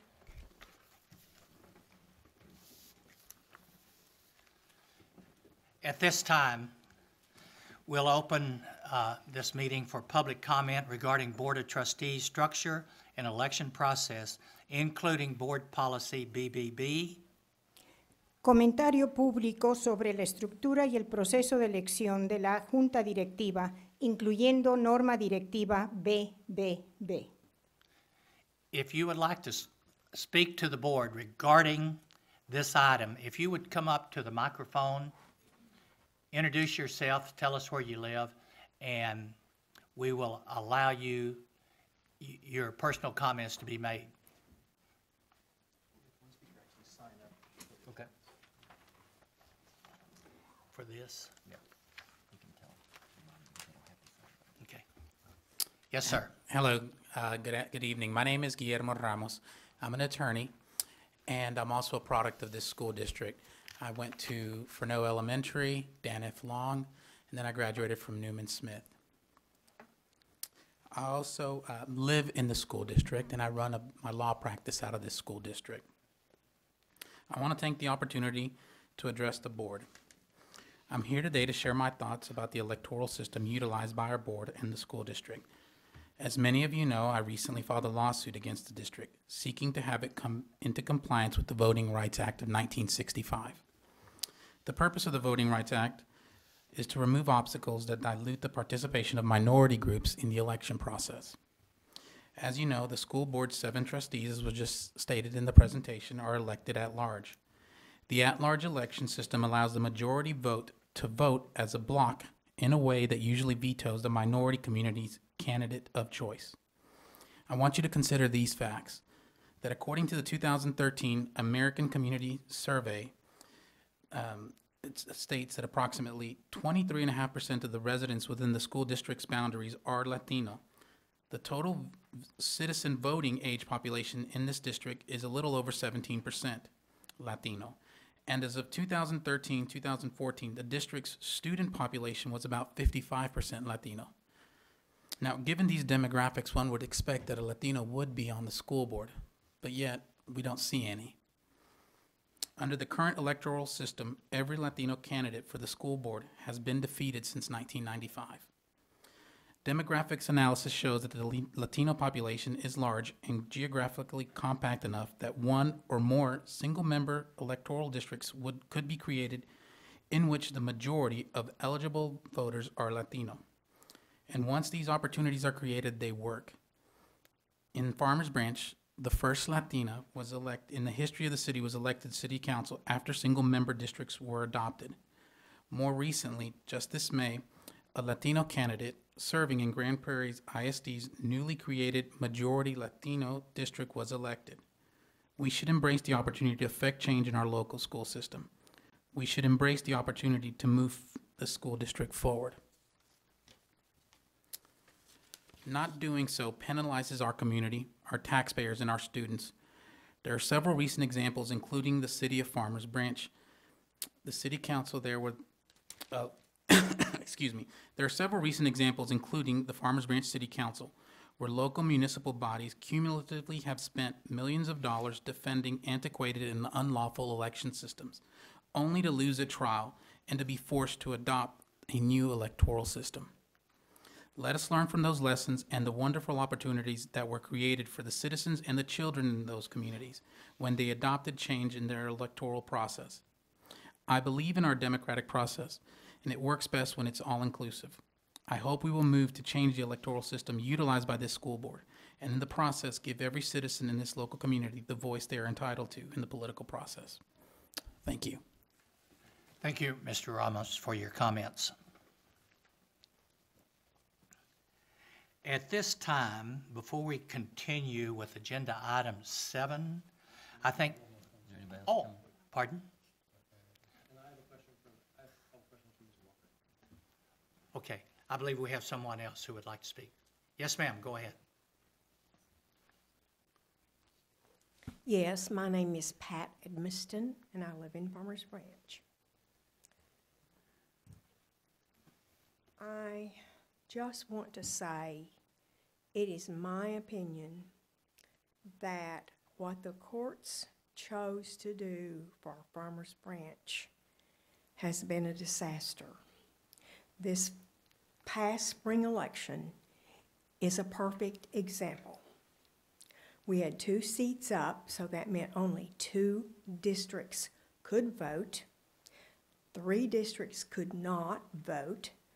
To me, that seems like discrimination. All of you sitting in front of us tonight are sitting in your seats to represent all of our school district, not just a little tiny piece of the pie. I do not know how this is going to turn out. How long do you think it will be before you have a map drawing up the districts, and will the board be doing that? And I just think that it's a bad situation, and I hope the outcome is not what we have been given by the courts for Farmers Branch. Thank you. Thank you, Ms. Edmonston. Mr. Shore, I believe you. Is Mr. Walker still there? Yes. Ms. Walker, I have a couple questions for you if you don't mind. Okay. In your slide that preceded the whole pie and the pie sliced up, Yes.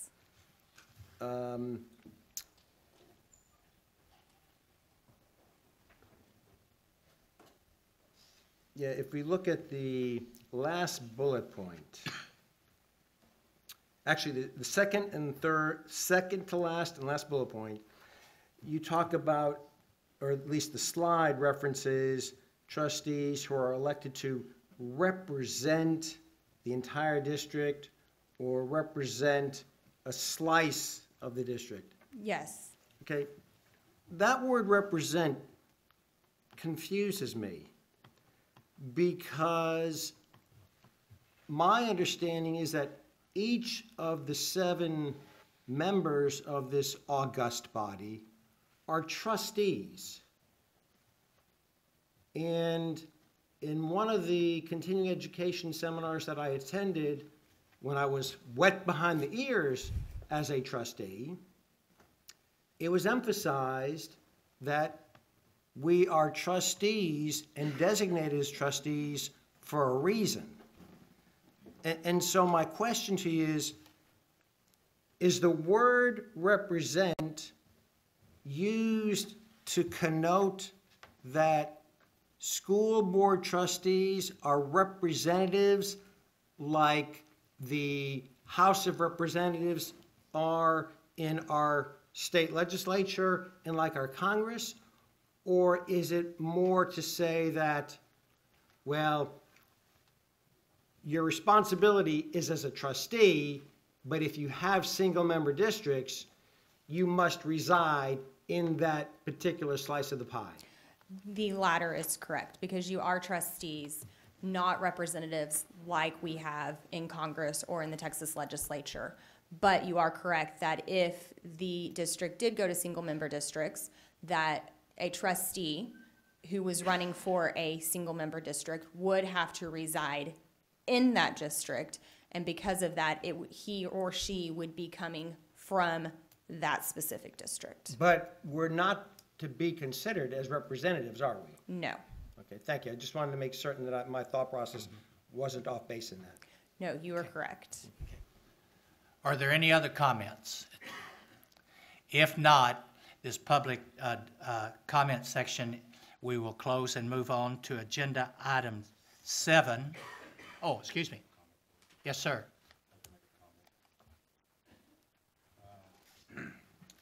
Currently in Carrollton-Farmers Branch ISD Statement of Beliefs, under bullet point number 2, it states that we state that the diversity strengthens the community and enriches the fabric of our society. We have a very diverse student body, teaching staff, district staff. Those groups reflect CFB's district's core statement of belief on diversity. The greatest asset in our community is the diversity of our students, where a multitude of different languages are spoken. Ladies and gentlemen, that truly is a blessing, not only for our kids, but for our community. Yet somehow our core beliefs in diversity has not been fulfilled in regards to diversity in the membership of our board. It has been almost a quarter of a century since a member of the Hispanic community has served on the school board. Although the board does its best to fill the needs of the people. In addition, there has only been one African American that has served on this board. And quite frankly, I am not sure if we ever had an Asian from our vast community to serve on the board. Part of the problem is the fact that there is no turnover on the board, especially when we have incumbents that have been here for years, but that do a great job. So part of the problem is the fact that there are no term limits for CFB school members. Part of any viable solution has to address term limits. How can we ever hope that our student body will fully appreciate the importance of diversity if that very concept eludes us as board members? In conclusion, I truly believe we, the board members as a corporate body, will deal with this lawsuit in an expeditiously graceful manner in which it deserves. Thank you. Very good. Thank you, Mr. Fleming. Once again, are there any more comments from the audience or from the board? Yes, sir. I appreciate Mr. Ramos coming and sharing with us. Personally, I want to share that I wish you had come and talked to us before you had to sue us. This board constantly is seeking to represent any and all people, and we are always open to talk to any and every one, and we look forward to working this out. Thank you. Very good. Board members, final opportunity. And also audience. Seeing none, we will close this portion of the public comments and move on to agenda item 7. However, I'm sure many of you would like to stretch your legs, so why don't we take about a 10-minute recess and reconvene, and the current time is 8:36 p.m. 8:47 p.m. The next item is agenda item 7. However, before moving on to that agenda item, I'd like to remind the audience that the board does encourage comments from citizens of the district or from district employees. Anyone wishing to speak either as an individual or as a representative of a group may do so during agenda item 8A, which is audience for guests. If you'd like to speak to the board, please fill out the form that you will find outside the double doors and hand that form to Ms. Sharon Scribner, who's walking out the double doors now. And then at the appropriate time, we will ask you to come up to the microphone and speak. However, at this time, we'll go back to agenda item 7A, presentation on student achievement, fine arts, and athletics in CFB. Dr. Burns. Thank you, Mr. Good. Members of the board, as you know, every June, we take the opportunity to celebrate the achievements that we have in fine arts and athletics in CFB. And recently we had a ceremony for all our students that received honors beyond the district level. And it was quite an event in terms of the number of our kids who have received that kind of recognition, thus indicating the high achievement in fine arts and athletics. And we've kind of adopted a new saying, is that it's not extra, it's essential. We believe it's essential.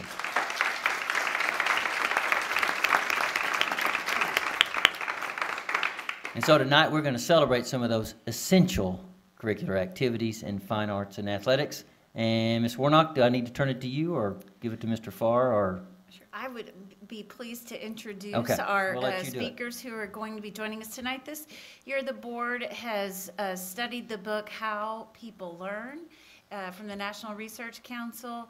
And while there's not a chapter on arts and athletics, the importance of learning, we believe that healthy children and physically active children, all of the research shows that is good for our brains. And so we're pleased to learn a little bit more tonight about the success and how that impacts our brains. And we know that students who are engaged in the arts also have an impact on building the right brain creativity, that it impacts their core learning as well. And we know that the arts feed the soul of the child, and that is so important. So tonight we invite Renee Putter, our Director of Athletics, and Brett Farr, our Director of Fine Arts for the district, to share with us about the achievements in arts and athletics. Thank you. Mr. Farr.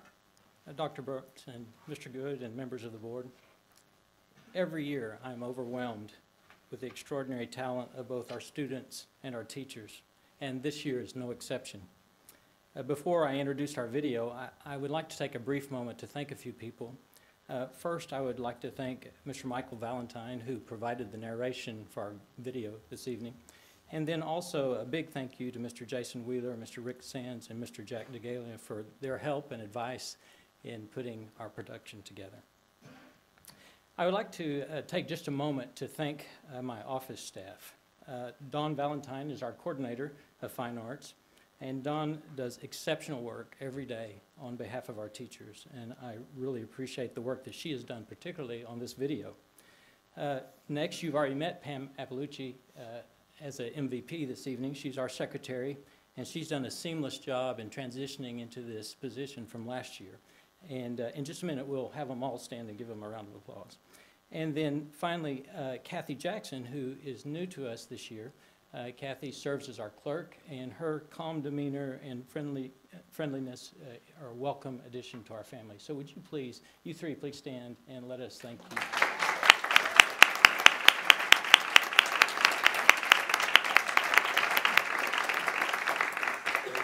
Finally, I'd like to take a second to recognize our fine arts faculty members. Their extraordinary commitment is demonstrated by being here this evening. I put out a call, and I want to thank all these people. If y'all would stand, our fine arts teachers that are here tonight.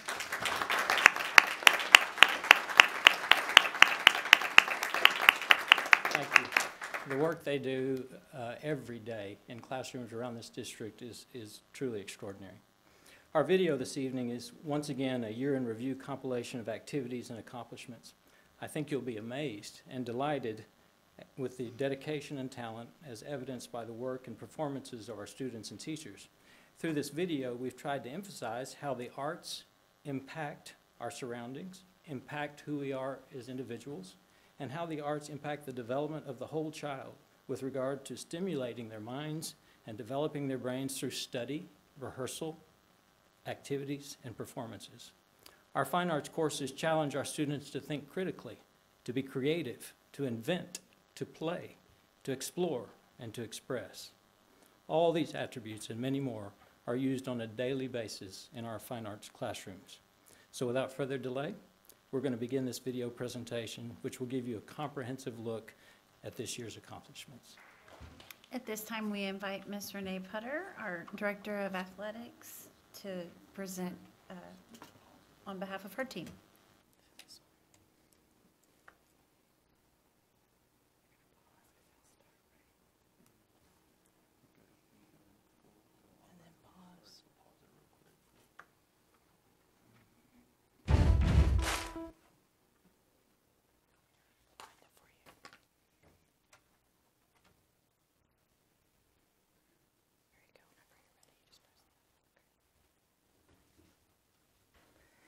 Good evening.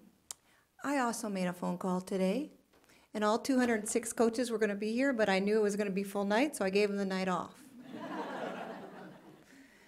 But we do appreciate all 206 of their undying efforts, their mental toughness, their extra effort in helping our kids succeed on and off the field of play.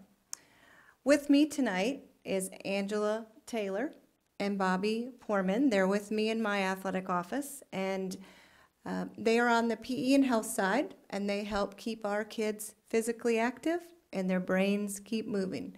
So I'd like to say thank you for being here tonight with me.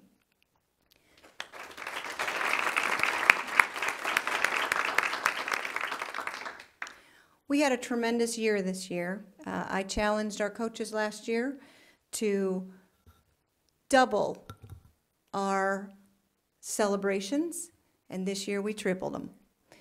We had a year of celebrations, we had a year of awards, and you'll see in our presentation tonight that our kids, our coaches, have outdone themselves.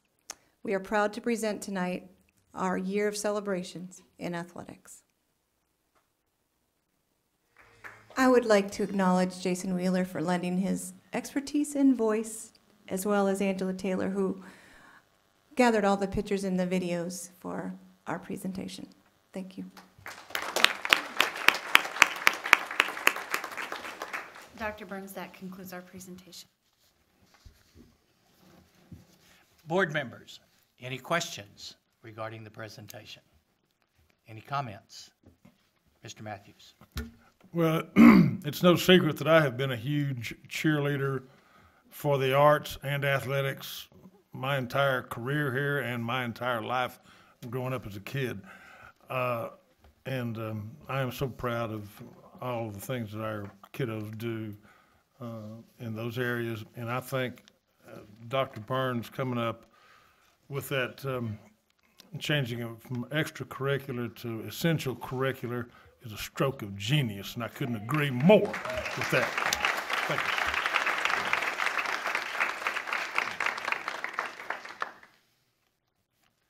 you. Any other comments? Seeing none, we'll move on. Thank you very much for the presentation. We'll move on to Agenda Item 8, which is Board Operations. Agenda 8A is Audience for Guests. As stated previously, Audience for Guests is a method that we use to receive feedback and input from our community. And if you would like to address the board, please fill out the form outside the double doors, give that to Ms. Scrivener, and at the appropriate time, you will be called to the mic to speak. Ms. Scrivener, do you have any additional ones?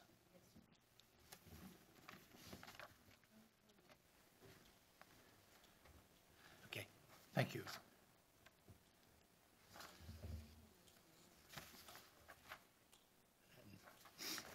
If I will take them in this order. We do have one that's specific to an agenda item, so at the appropriate time, I'll ask for that individual to speak on that agenda item 29, I believe it was. At this time, the first individual is Cindy Pick. And Cindy, if you would, please introduce yourself, state where you live, and you'll be provided 3 minutes to speak. Our timekeeper, Mr. Frank Shore, will let you know when your 3 minutes is up. Okay. My name is Cindy Pick, and I live in Irving. I just would like to make the board aware that children with an IQ above 70 are being recommended for placement in life skills classes such as the Support Center and the MAC program. They're being recommended for placement by the special ed department. A child with an IQ below 70 qualifies for special ed services within this district with a cognitive disability. There's no reason for a child with an IQ higher than 70, they should be recommended for placement in life skills classes. Life skills classes do not allow students to access all of the general education curriculum. And they do not allow students to be given the opportunity for a general education diploma.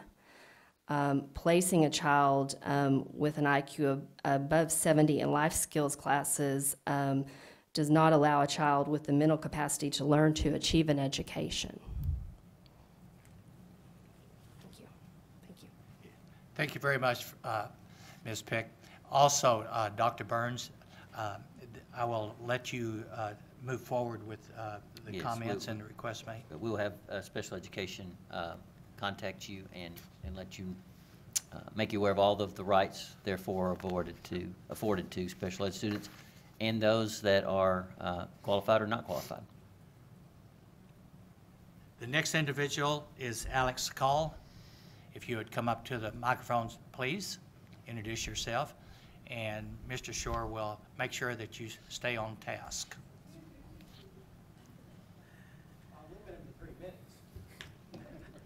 Good evening.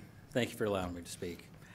My name's Alex Segal. I live at 1201 East Russell. Been a resident of the CFBISD footprint, well, actually, since my daughter in kindergarten back in 2000 period. Bottom line is, we're proud to be a part of the CFBISD family. And I wanted to say thank you for the good work that the board has been doing, and the administration and leadership that you've provided. It's made huge marks in all the families that you touch, as well as to the educators that did show up, which is actually part of the theme I want to talk about. One of the most prominent families in education in the state today once said, "We are governed by the people who show up." I work with a lot of volunteers for the last dozen years, and bottom line is, your events are done by the volunteers that show up.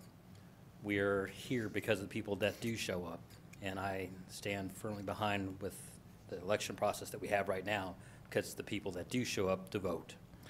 I'm sure that differs some opinions from the other people that may have spoken tonight, and I don't want to diminish that, but if they would like to discuss that, I'm always willing to discuss that with them at another time, another place. And bottom line, just want to know that there's a different opinion out there, and we support the process as written. Thank you. Thank you. We do have one more audience for guests, which I will allow when we get to agenda item 29. At this time, we'll move on to agenda item 8B, the consent agenda. The consent agenda is a mechanism that the board used to approve a number of routine items together on a single vote. In compliance with the Texas Open Meetings Act, the public notice for this meeting includes this list of all consent agenda items, and the board has been provided ample information about these items in advance. Prior to any action taken on the consent agenda, board members may request withdrawal of individual items for clarification or discussion. Board members, at this time, are there any items you would like to remove from the consent agenda? Mr. Matthews. I would like to remove item number 29, consider award of RFP number 15-05-041-3 and purchase of student athletic catastrophic and voluntary insurance plan for some further discussion. Okay. Any others? Mr. Hyde has a couple. Staff request that we remove item number 5 and number 19. Remove those indefinitely for us to do some review the work and bring it back at a later date. Board members, on the consent agenda, we have removal of item 5, 19, and 29. Do I have a motion to approve? Yes, sir. We approve the consent agenda with items 5, 19, and 29 removed. I have a motion by Mr. Shackman. Do I have a second? By Ms. Watton. All those in favor, please signify by raising your hand. That is unanimous. Thank you very much. Items 5 and 19 have been pulled indefinitely. And with that, we'll move to agenda item 29. I do have one person who would like to speak. So Mr. Linehan, if you would like, if you go to the microphone at this time.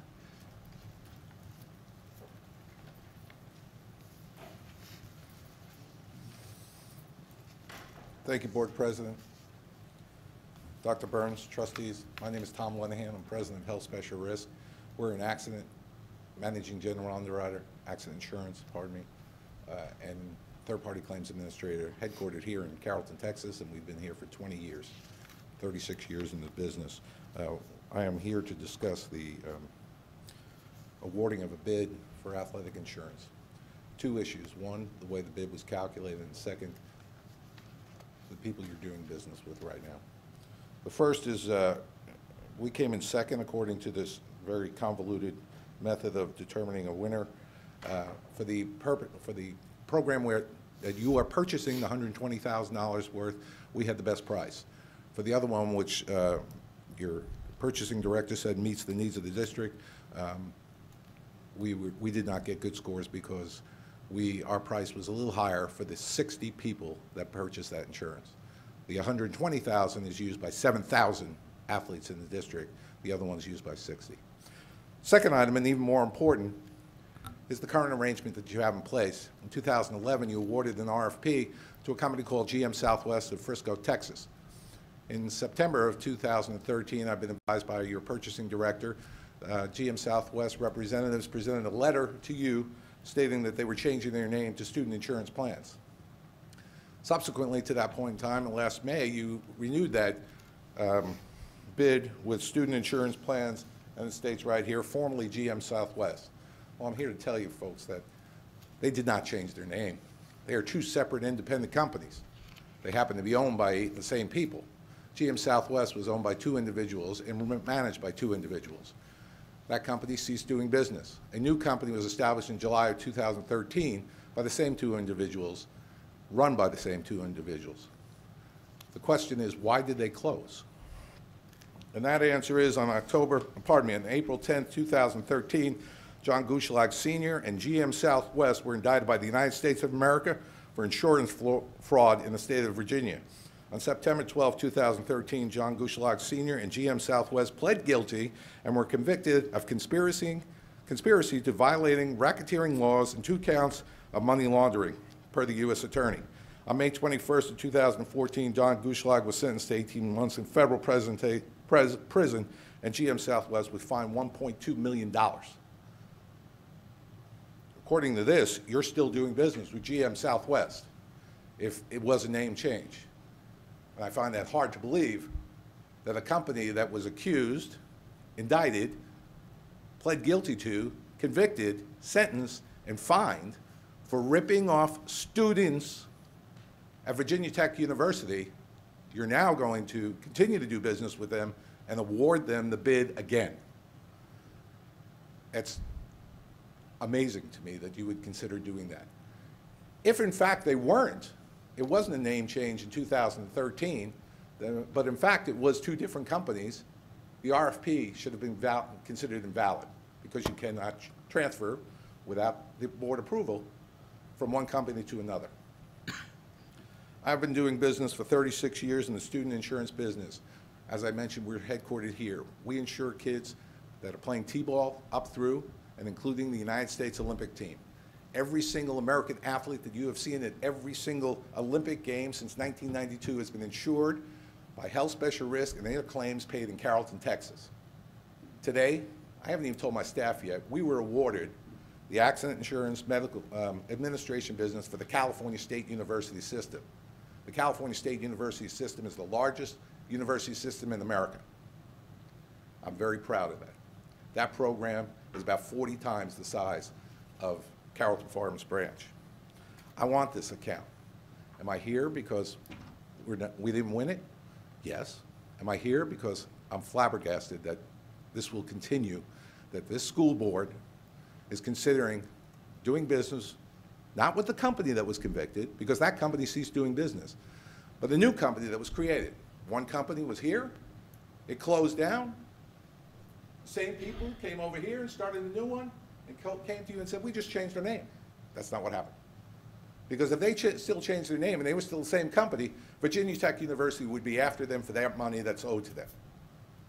These people ripped off insurance. This company ripped off the students of Virginia Tech for millions of dollars. And your purchasing department says that they meet the needs of the district better than we do for the same thing, offering voluntary insurance to students. We're offering accident insurance to K through 12 students.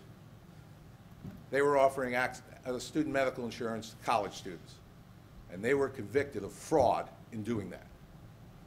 I stand before you and say, is this the value? Are you going to award this contract to these people based on the values of this district? You're the trustees. You're supposed to be setting the example for this community.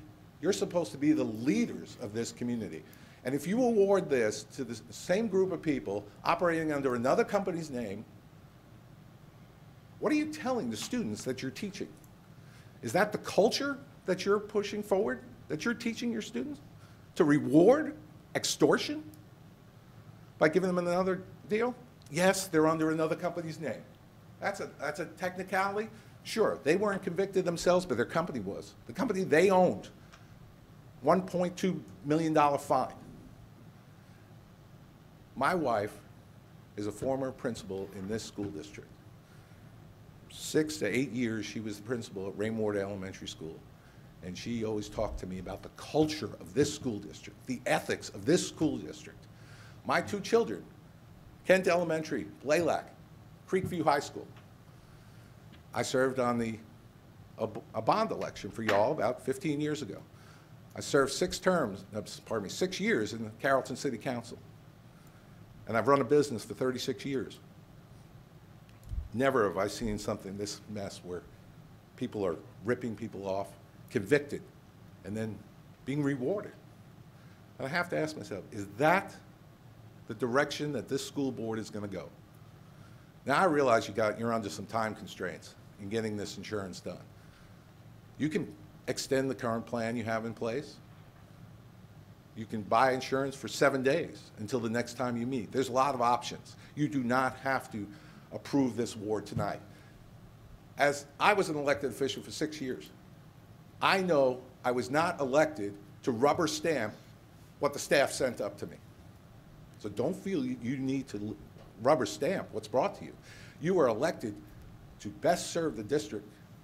You are elected to make decisions based on what's right, what's ethical, that reflect the culture of this school district. And awarding this bid tonight, I'm urging you not to award this. That leaves 2 other people. If you award it to the other guy, great, fine. I can live. I'll go move on down the road. I don't have to write this insurance. I'd love to. I'm doing it real cheap because I want to write the Carrollton-Farmers Branch School District's insurance. But what I want to make sure tonight is you don't reward people who have been indicted, pled guilty to, convicted, and sentenced, or their company was, for insurance fraud of ripping off students. Thank you. Thank you. Mr. Matthews, you had requested that this item be pulled. Do you wish to start with any discussion or any comments? No. Does administration have any comments at this time or any recommendations? Oh, excuse me, Mr. Short. Mr. Hyatt, I just heard Mr. Lanahan, by the way, congratulations on the contract with California. Thank you. I heard him reference policy that addressed 60-something students. Okay. Was there a difference in the cost for that coverage between the bidders? Yes, sir, there was. And specifically, Ms. Cooksey is available. Shirley, would you come to the mic because she'll have the numbers? But one of the significant differences, and Mr. Linehan mentioned it, that there's 2 parts to this coverage. One is the part that the district purchases for student athletes. The other is the part that individuals are available, that is available to individuals to buy for their personal use. And the price, oh, sorry.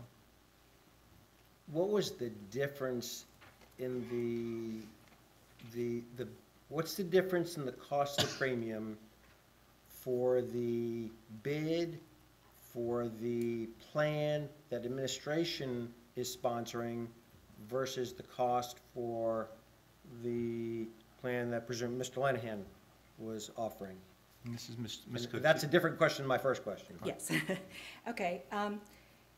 The base plan that we found that was most closely reflected what we have now was the Mutual of Omaha Insurance Company, and the base plan was $88,350. The student insurance plan was $95,650. However, they weren't. And which one is administration sponsoring? The $95,000. Okay. Okay. However, the base plan was not an exact match. The next plan down was the Texas Premier Plus plan. It was $110,450. That was probably a little bit closer match to the administration-sponsored plan, which is $95,000. Okay, so there's about a $7,000 difference between Mr. Lanahan's plan, for lack of a better term, and the plan that the administration is sponsoring. Yes. Okay, but what about, I heard about another plan for 60 some odd students. That is the voluntary insurance that, that the parents purchase. Okay, and what does that cover, and what was the difference in the premiums? The difference in premium was pretty significant. What's your definition of pretty significant? Let me see. For our plan, our current plan, it's $30 for a parent to purchase this insurance. And there's some different levels of it also. I'm trying to find the correct information. You can get with extended dental, without extended dental, with the Texas Premier plans. Our plan currently includes that. It's the difference of K through 12, $35 to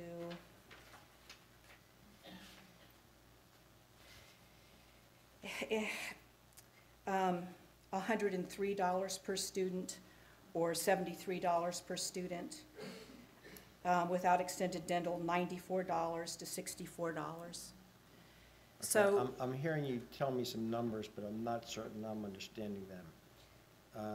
So administration-sponsored plan would cost what for a student? there's not an administration spot. Well, the one that we're recommending The tonight. one that we're recommending is approximately $95,000. No, for the elected, for the parent purchase. For the parent purchased, right now, it's $35 for K through 6 and $90 7 through 12.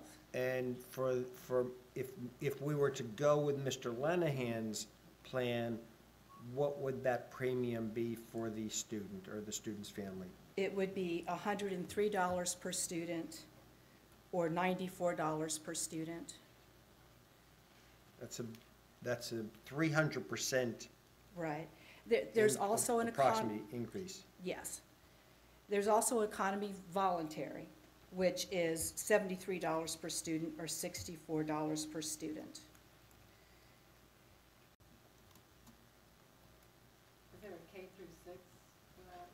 No, it's blended. How much of this 95,000 is the Part A, the non-voluntary, and how much of it is the Part B, or is the 95? The 95 is all Part A, and the voluntary is Part B. That is insurance that, voluntary insurance that parents can purchase for their students. In our district, it is generally for parents who don't have any other coverage. Okay, so we're covered through July 31st, correct? Yes. Okay. Has anyone approached Mr. Lenahan to ask him whether on the voluntary plan, he could match the fees of the plan that administration is sponsoring? No, sir. Well, we're about to find out. I'm not sure if you're getting the plans connected. There's the basic and the catastrophic, which covers the athletics, July 7,000 people. That is paid for by the school district. I got that. And you're apples to apples $7,000 cheaper on that. I believe so. I don't know Okay. all the details, but yes, according to the ratings that Mr. Powell provided us, we had the best price for that. For that. That rents about $120,000, or it can run anywhere 95 to up there. So we had the best ratings there. On the voluntary portion, the current enrollment is a total of $5,000. 60 kids are enrolled in that program and that totals $5,000, and that's paid for by the parents. So you've got a very small group that's insured versus all the athletes. I got you. 7,000 athletes. That program, we are more expensive, yes, on that and voluntary, because there's so little participation. Can we reduce that down there? Sure, we can get down there if need be. But what you have is you have the big program, which is paid for by the university, by the school district over here, and then you have the small parent paid, which is there. Yeah, 10 years ago- I'm gonna negotiate with you. Could you match the plan for the 60-some-odd kids? Yes. Could you match it? Yes. I can match a comparable price for a comparable program, yes. If I can look at that and do that, yes, you have my word right here in front of you. I will be able to go back and get that done. Okay. Now, I know you got other things on your plate, particularly California. How long would it take you to provide that information to the staff? Because we are under time constraints. The constraint isn't tomorrow, but it's soon. If I can get exactly a copy of the voluntary plan you want, I will have that back to you in writing on Monday morning, at some point during this coming Monday, that says we will match the price for that. Okay, 1 second. Dr. Burns, am I getting below the line? Well, Mr. Chair, I would defer to some purchasing guidelines and laws that we want to be careful of, since the other parties are not here. So I just want us to be careful that we would have covered And I don't all want the to get bases. below the line. Yeah. So I would say, certainly, we can have the proposals resubmitted, but then I think everybody would need to do that too as well. Don't you think, Mr. Hyde? Am I Yes, sir. correct? And I back up 1/2 step. If awarding this contract was based on who I like best, who I've known longer, who I think the most of, Mr. Lanahan would get the bid. Thank you. Been around a long time, know the guy. Good guy, good company, good coverage. There's absolutely no problem with his product. We attempted to do, in good faith, the best process. No one is disparaging Sure. what the The, administration has done. He's The in issue- Carrollton, just right down the street. I understand. But if you're a friend of John's, that probably rules you out. A little, I've never seen a guy in my life, I don't know. as Mr. Shore mentioned, a little bit of our issue is some of this information is actually new to me, new to us, and not that that's an excuse, but some of this information is new. Part of our issue is time. If the board has the latitude to give us a few days to evaluate what we've got here, to frankly vet some of the issues that are in place, I don't think we have the latitude, and I'll look at Mr. Powell back there. I don't think we have the latitude to renegotiate and readjust outside of the bid process. That's probably not something even our good lawyers could find a way to stretch that. How about the bad ones? Sure. I'll let Mr. Powell address you saying the kind of a point, and Dr. Burns and I were talking. It's not a lot of time, but it's a possibility the board might be anticipating another special meeting in the near future that we could tag this onto and bring back additional information if that's what the board would like to do. You're aware that I'm an attorney. However, you're also aware that I do not represent the school district as an attorney. And so I'm not retained as your counsel and cannot give you legal advice. However, as a purchasing director, I can tell you that my understanding of the law is that we cannot negotiate this contract outside the bid process or the request for proposal process. We asked for people's proposals. We took the proposals that were there. We evaluated those proposals within the four corners of those documents. And then we evaluated according to the Texas Education Code 44.031. We used the mandatory criteria. We assigned weights in the RFP. We evaluated according to that publication. And we awarded based on the fact that the vendors, the agent, the agency, and the insurance company were all in good standing with the Texas Insurance Commission, which was verified. They provided, in the opinion of our evaluation team, they provided the best value based on the proposal they provided to us by the deadline. Now, what we can do is we can request an opinion from our legal counsel to find out what latitude we have here. There's the cost savings. But I wouldn't want to say we could do anything until we had an opinion from council.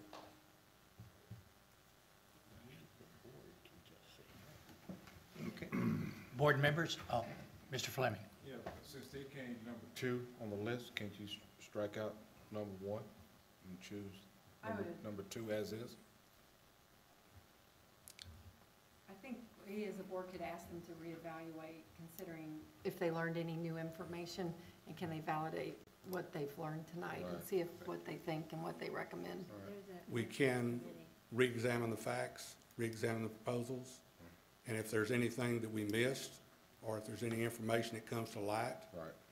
beyond that, and beyond the fact that, of the proposals that were submitted, if there was any false or inaccurate information provided to us, we can consider that.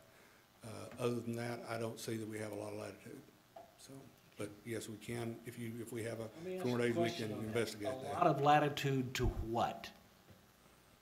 Because what I hear you saying is you're bringing a proposal to us, and this board can say, we don't approve that proposal, and we don't accept that contract. So a lot of latitude for what? I mean, we may not have a lot of latitude Okay. to renegotiate it, but if we say we're not going to accept You this absolutely contract. have that right.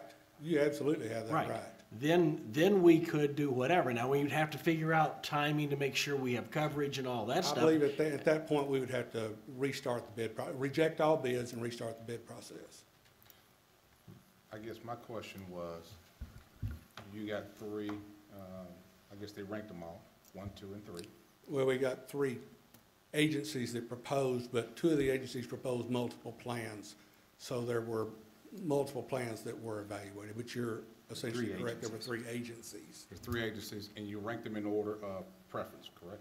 We ranked them in order of how they scored in our weighted scoring criteria as dictated by statute. Yes, sir. Absolutely. So what I'm saying is that in light of the new information, you can go back and take a look at without doing another bid. We can evaluate what we have now, but Right. if the facts do not change and our recommendation remains the same, then the option of the board is to reject all bids and Right. rebid it. And they certainly have that prerogative. That's certainly your prerogative. But I think we need to get opinion from council as to what steps we can take and can't take. Because we can't act on hearsay, is what I'm saying. We can't act on hearsay. We would have to verify. Let me ask one other question about if I heard correctly, one bid was for $95,000, one bid was for $88,000, and Mr. Lanahan's was the lower bid? That's correct. And that's covering the basic and the catastrophic? That's correct. Okay, and I don't understand if it is a voluntary insurance that the parents pay for, where is our cost on the other side? So we opted to spend several thousand more for the same coverage? It's not identical coverage. It is slightly better coverage for the 7,000 more money in that particular strata Okay, so of they're plan. close. The one that finished second in the overall evaluation criteria, right. But we considered the pricing of the student portion of it, the student paid, the one that our patrons and our students' parents would be paying out of their pocket to cover their own children. We evaluated that section in terms of meeting the needs of the district and looking after the interest of the students of the district and their cost to purchase insurance on their own to cover their children. Either they have 2 plans, or maybe more than 2 plans, but essentially one's a 24-hour-a-day plan, the other is during school activities. I believe that's correct. That was given more weight than the other. It was given weight in the evaluation of meeting the needs of the district, yes. And it was part of the differentiating factor in that particular weighted criteria. Board members, we need to take some form of action. Therefore, is there any additional discussion from the board members? If not, what is your pleasure? Ms. Klein. I would like to table this item and ask, is that the correct term? And ask the staff to look at it and consider that we would probably be willing to show up for a special meeting or, How about Tuesday night? Possibly. so, Yeah. or whatever works out. I feel that something will work out, but I think the information presented bears consideration, so. We don't want to see our finance officers going to jail or that a anything for motion? bid practices, so. Oh, no, that may be something worth Okay. So, is that a motion? Is that a motion? Yes. Do I have a second? You have a second. Mr. Matthews. I have a motion and a second. All those in favor, please signify by raising their hand. I believe that is unanimous. Thank you very much. With that being said, Dr. Burns, that we would expect rather expeditiously information back, so we can look at that again. We will proceed as fast as possible. We will shoot for having something ready for Tuesday. That may be stretching us a little bit, but we will. But we also want to make sure we've covered all the other things that Mr. Lanahan pointed out, make sure we do our diligence. So Thank you, sir. we will be starting tomorrow. So. Okay, very good. With that, we'll move on to agenda item 8C, consider submission to TASB for advocacy agenda. Information for the audience. Every 2 years, the Texas Association of School Boards solicits input from Texas school boards on what matters the association should pursue during the next legislative biennium. Farmers Branch ISD Board of Trustees has submitted advocacy agenda recommendations in the past. Board members, for information, the deadline for doing so is July the 1st, 2015. Would any of you like to discuss any possible matters regarding this advocacy agenda? Realizing also, in addition to what we may do individually, we will have opportunities through TASB to work with them as a composite body of within Region 10 to come up with priorities also. So if we do not have any recommendations at this time, we will have other opportunities to bring those up at a later date. So therefore, at this time, is there any motion to add to this advocacy agenda that we would present? Hearing none, seeing none, I will consider then that we'll take no action because there are no recommendations being presented. With that being said, we'll move on then to agenda item 8D, which is consider nominations to the TASB Board of Directors. I'll nominate the other six. Thank you very much. For clarification, let me put it this way. We are active members. Self-nominate?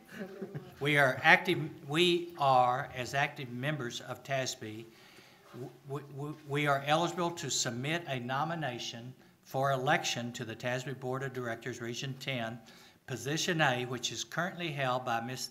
Debbie Gillespie, Frisco ISD, for the next term.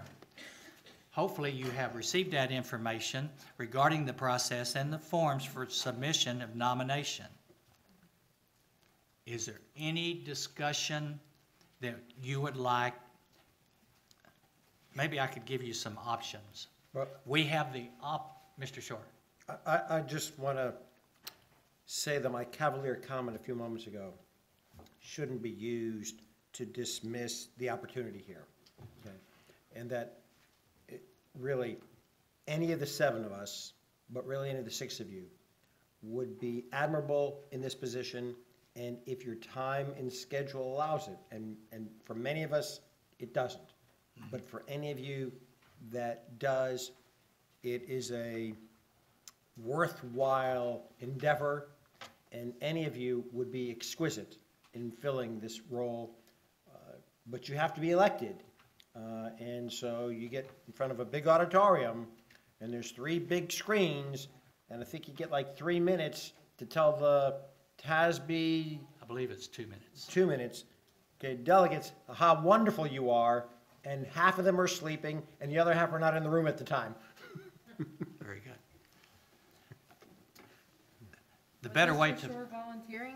no, I don't he's think not. Mr. Shore is. Okay, just checking. He Mr. is not Shore is in an NTAASB, and that takes up plenty of time. Board Plus members, I'm here sick. are two options. We can, if we have someone on our board who qualifies, who would like to file for that position, or if there's no one on our board, then we will have the opportunity to send a letter of support in behalf of the current incumbent on the board at this time, which was Mrs. Gillespie.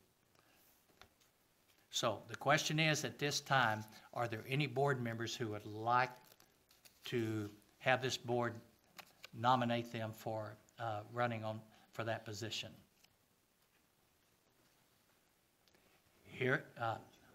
Hearing none, seeing none, we will therefore not make any recommendations from our local board. However, we will be given an opportunity to write a letter of recommendation to Mrs. Gillespie at a later date. With that, therefore, we are going to move on to agenda item 9. Agenda item 9 is comments from board members. Board members, any comments you'd like to make at this time? Mr. Short. I just want to share with Richard and with John how privileged I feel to serve on a board with such outstanding board members. I applaud you for your willingness to serve and for your acumen and for the time and diligence with which you apply yourselves, and I appreciate it. And we're a better school district because of each of you. Very good. Any comments, board members, at this time? I'm just trying to remember where I was 40 years ago. Me too. Me too. You were a gleam in your father's eye. No, I was more. It was not mentioned in that presentation that I started when I was 6. So, Okay. just for the record. With that, we're going to move on to agenda item 10, which is closed meeting as authorized under Texas Government Code, including but not limited to Section 551.071, which is consultation with attorney, 551.072, real property, 551.074, personnel matters, 551.076, security devices, 551.082, school children, district employees, disciplinary matter or complaint, 551.0821, personally identifiable student information, and 551.084, investigation. Specifically at this time, the items to be addressed is agenda item 10C, closed session consultation with legal counsel regarding pending litigation in civil action number 3:15-CV-01413-B, Zavala versus Carrollton-Farmers Branch Independent School District, and agenda item 10A, which is closed session consultation with legal counsel regarding procedural and legal issues regarding the Level 3 grievance concerning district employee. Therefore, at this time, the board will convene in closed session to discuss agenda item 10C and 10A under the authority of the Texas Government Code, Section 551.071, to consult with its legal counsel. Therefore, this open meeting is recessed at 10 p.m., and the board members will move to the executive conference room for the closed meeting. Therefore, if you would like to stay here for an indefinite period of time, you're more than welcome, and you can visit with each other. This open meeting then is recessed now, as indicated at 10 p.m.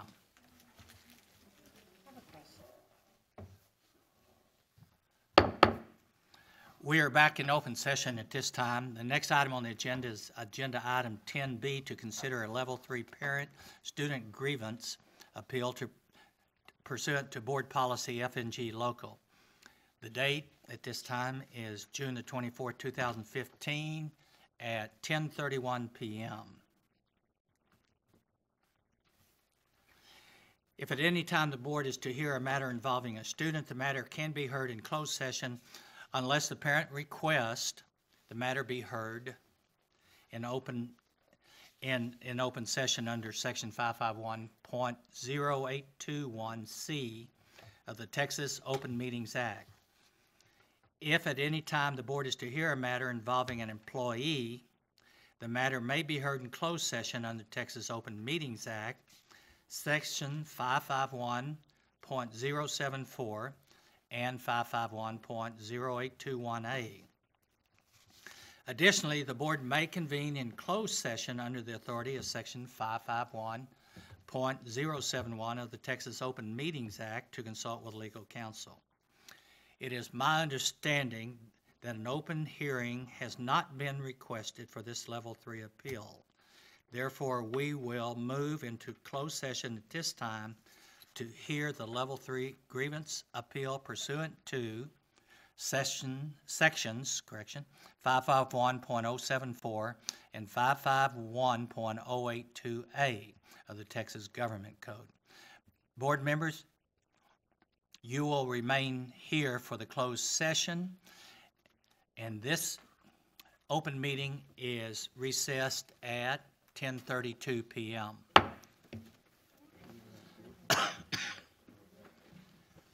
Board members, we are back on the record in open session, having returned from our closed session. The time now is 11:54 p.m. Does any board member have a motion regarding the grievance? Mr. Good, I would make a motion in a moment. Mr. Brown, there are many things that we might wish and could make different. We appreciate your concern for your daughter, for your family, and we appreciate your bringing this to us. And as a board, we hear what you say, and we will always seek to strive to make our district function for all of our students and their achievement and for all of our families to the best of our ability. I'm empathetic. I've had some of the similar circumstances in my life. I even have a daughter named Emily. Hearing what you brought to us tonight, I suggested to our board, and I think that I know that my colleagues agree, and we found consensus to say we are appreciative of the concern that we don't want this to happen in the future, and that we are proud that our district has made some positive steps to work on that, and we are committed as a board that they will continue. With that, based on what we've heard, board members, I would move that we affirm the Level 2 circumstance as it has been brought to us. I have a motion by Mr. Shackman. Do I have a second? Mr. Fleming. Any further discussion? All those in, Mr. Short. Mr. Shackman, when you said circumstance, do you mean Level 2 decision? I should have said decision. Yeah, very good. Level 2 is a decision. Thank you.